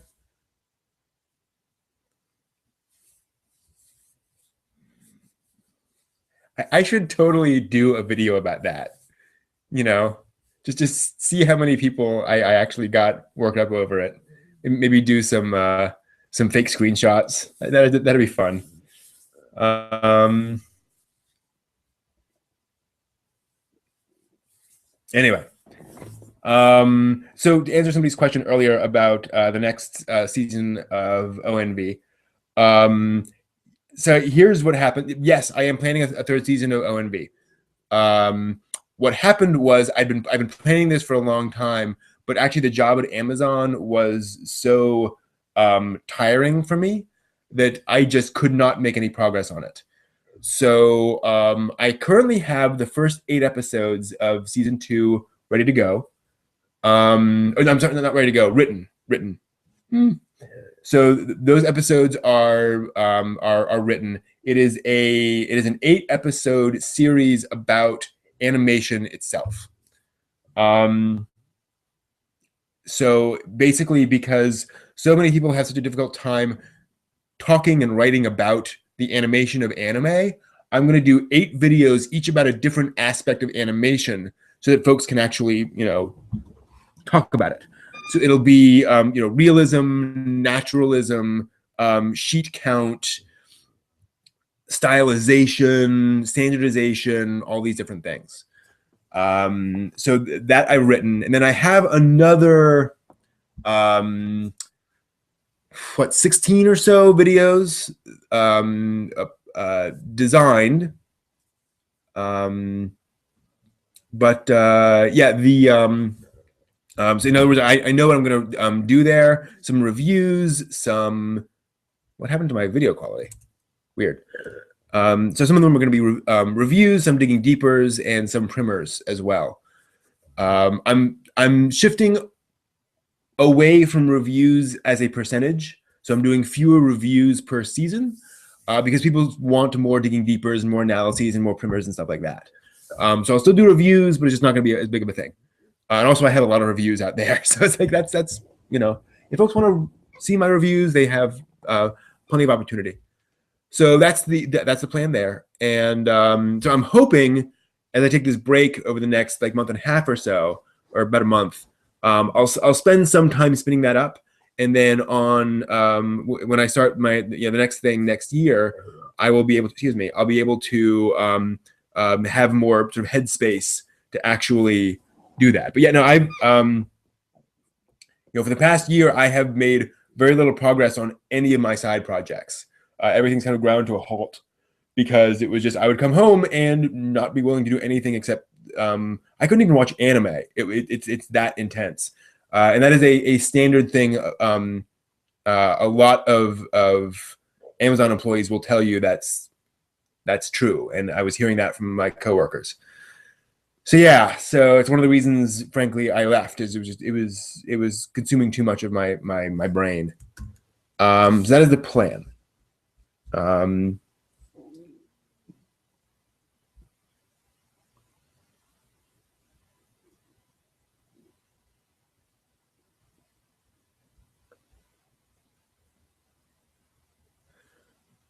I agree with you, Unit 5016, the end of Zeta, but I wasn't counting that as a death because it's not technically a death. But yeah, if we're going to count that kind of stuff, that was absolutely way up, very high on the list. That hit me very hard. It's one of the reasons why I think it's one of the reasons why I think both Double Zeta was satisfying for me, the ending of that, as well as the ending of the Zeta remake movies.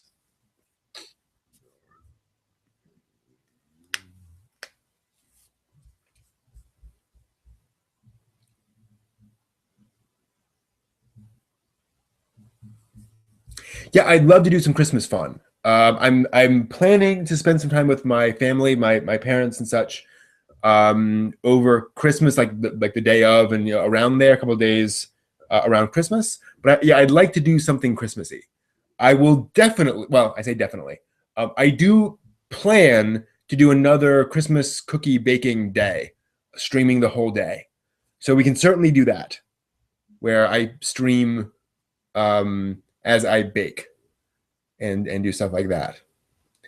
I've been thinking about doing some anime viewing parties where I do again a Google Plus Hangout stream to a private group, but it's open to anyone who stumbles into it, and I will show something that I want to watch.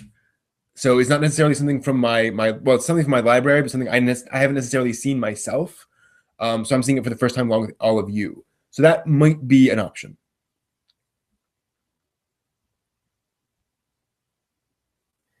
Yes, the redo movies of Zeta technically retcon Double Zeta, but I don't think Tomino cares.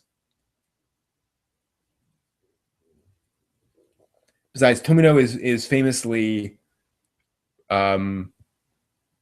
revisionary with his views on continuity and such. Like, he tried to maintain continuity, but he doesn't really care that much.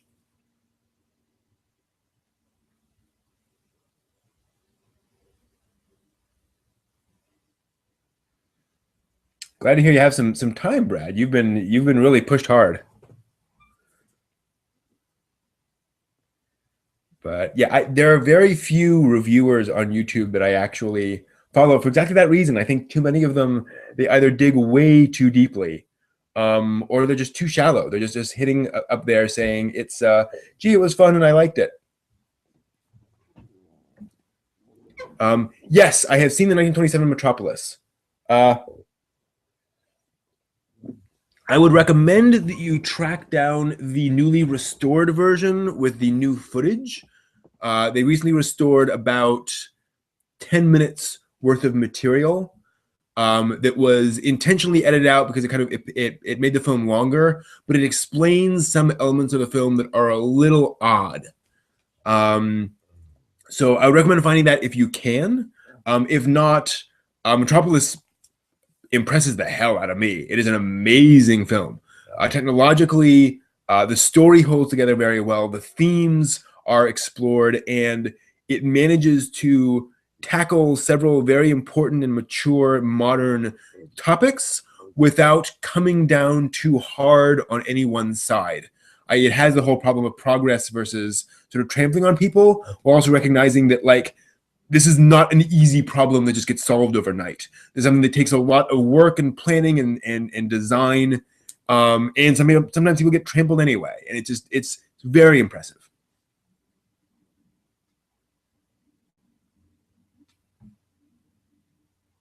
So yeah, and FYI for anyone interested for some strange reason, like the slightly edited down version is still a very impressive film, and I don't think it is significantly worse than the longer one, but the longer one just fills in a few gaps that are worth filling in.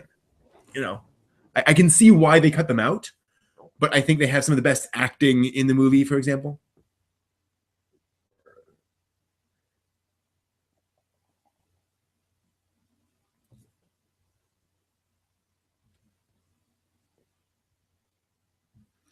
Yes, and Metropolis is a very interesting time capsule for what was going on at the time. Also very prescient. I mean, we're certainly dealing with that stuff today. Um, but it is definitely a meditation on the sort of the modern stresses and the modern issues of industrialism, where we're definitely in a post-industrial world in many, many ways. But we're still struggling with that whole work-time balance and or work-life balance and how to integrate low level with high level, blue collar and white collar work, basically. That's what Metropolis is really very much about, is the difference between blue collar and white collar work, and how each of those gets treated, and the fact they are very different. The anime film, not about that at all. Do I have a preference between original works or adaptations? I like.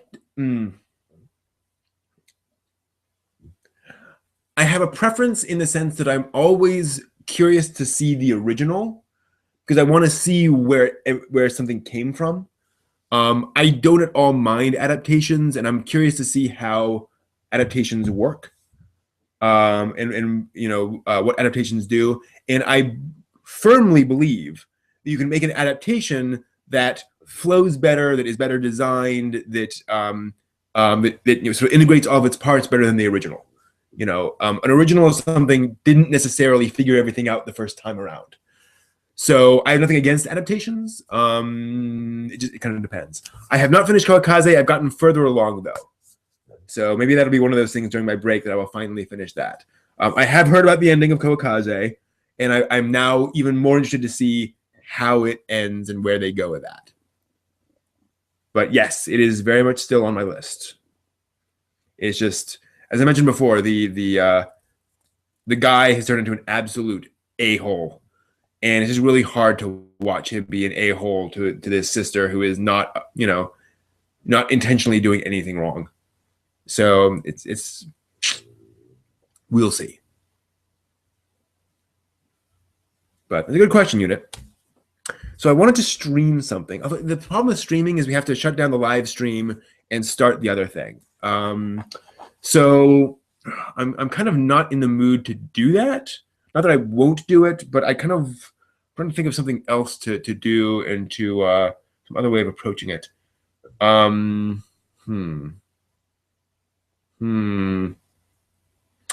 me think. What else could we do?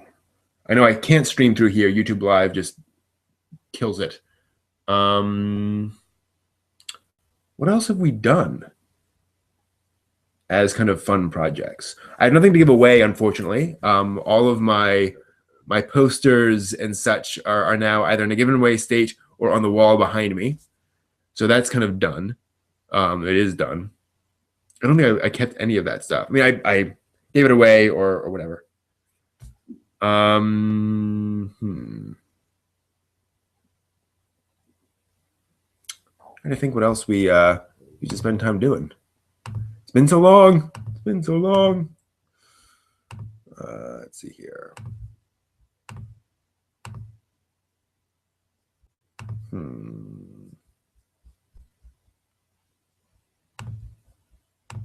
me just check something here. I'm sorry, I'm just getting a quick notification here. 1 second.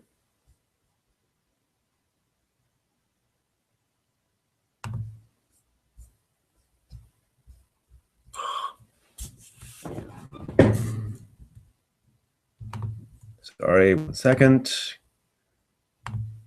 Notification came through. Gotta, make sure nothing's going crazy here.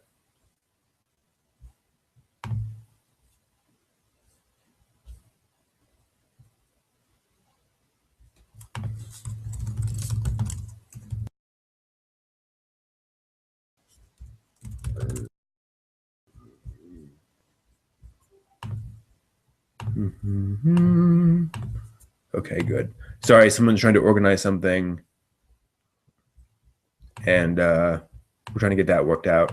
Okay, good.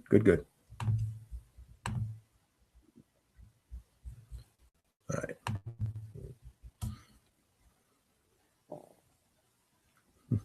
Actually, we already did the headlines, Brad.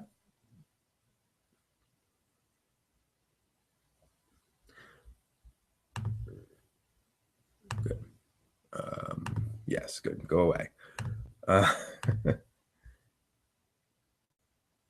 be happy to do live reactions, but if I stream anything, then everything dies. So first off, let's figure out what we're gonna watch. So let me pop out one of the binders. Oh, I can't do that anymore. Shoot. My new laptop does not have a DVD drive, so it'll have to be something. Yeah, I'm up for chatting. I'm always up for chatting. It's kind of weirdly time shifted, but I'm always up for chatting. I have to pull something from my my video collection, my video file collection. Yeah, that's a problem. How am I planning on doing that? That's a problem.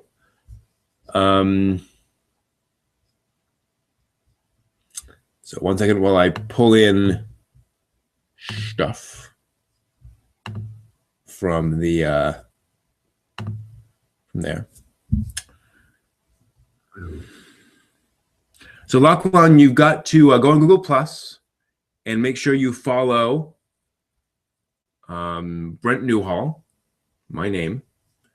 There are 2 Brent Newhalls on there. Follow both of me for easy simplicity's sake. And then just keep an eye on your Google Plus stream.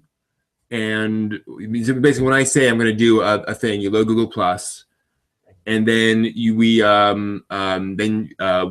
see a Hangout start from me. Brent has started a Hangout, and you click on Join, and it brings you into a Hangout, and then it's done.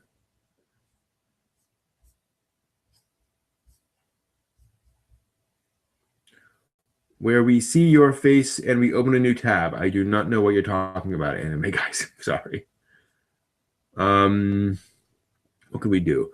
I could show you Assassination Classroom, the OVA. That's an odd one. That's very much an option because there's a TV series of that coming out soon, and I think a live action movie. Let's see. A bit of Dog Days. I can show you some of Dream Hunter Rem, that OVA I was telling you about before. Not the hentai one. I won't show you that one, but I will show you. I could show you the episode where that was reworked from the hentai, and you could guess. That'd be kind of fun.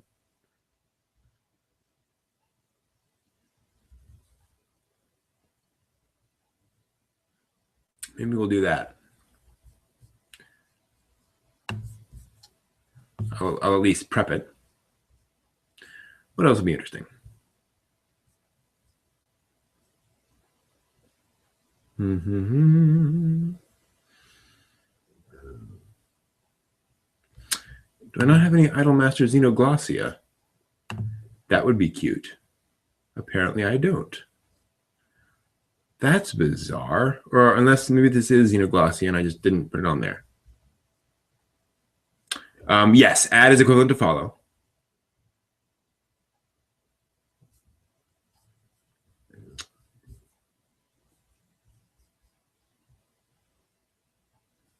Yeah, I think I'm going to do Dream Hunter Rem.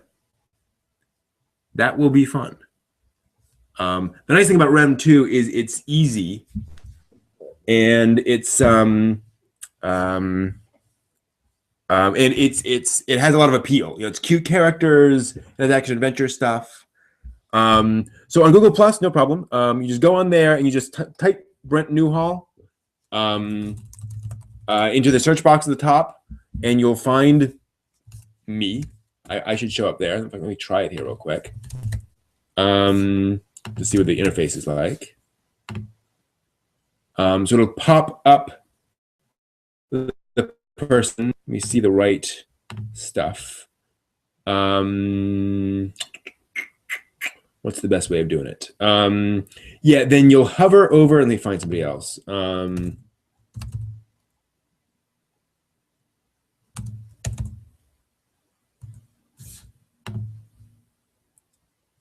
And then there's a red box called Add to Circles.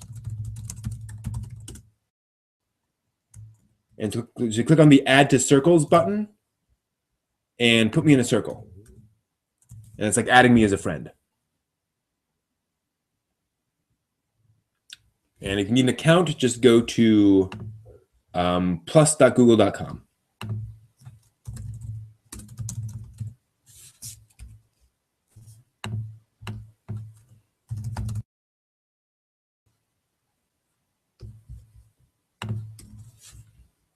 And yeah, like I said, if you have YouTube, you have Gmail, then you have a Google Plus account. They give you one for free because they want people to be on their own social media network, as is understandable. So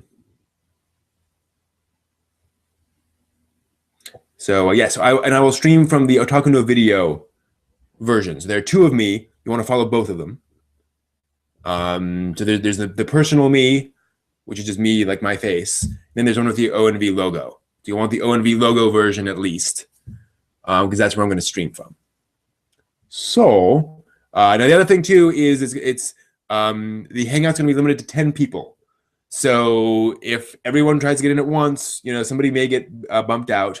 I would keep an eye on it, because if somebody drops, then you can join. And just the little Hangout thing will refresh and say, oh, you can now join, basically. So yes. Oh, I love Google Plus. I'm very active on Google Plus.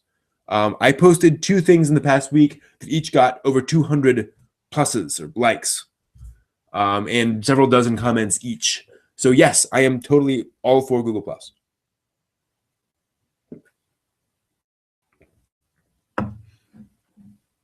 And I think they're more de-emphasizing it, in the sense that folks felt that it was being shoved down their throats. And so I think Google is just sort of pulling back from that, but they need Google Plus. So I don't think it's anytime soon. Okay, so yeah, I think let's do that. Yeah, so what I'm going to do is I'm going to stop the stream, and this stream, and then you're going to see a hangout on a hangout start on Google Plus, and keep refreshing if you need to. I mean, it should pop up in the little new posts thing. But keep an eye out there, and you'll see it. And I'll give folks a few minutes to join. So yeah, keep an eye over on Google Plus, and we will start a hangout, and we'll watch some Dream Hunter Rim. So yeah, thanks everyone, and maybe after that I'll restart. Well, we're kind of late, but yeah, so we'll probably go over there and finish out this over there on the hangout. So see you guys in a few minutes over there on Google Plus as a hangout. Thanks, guys. Oops.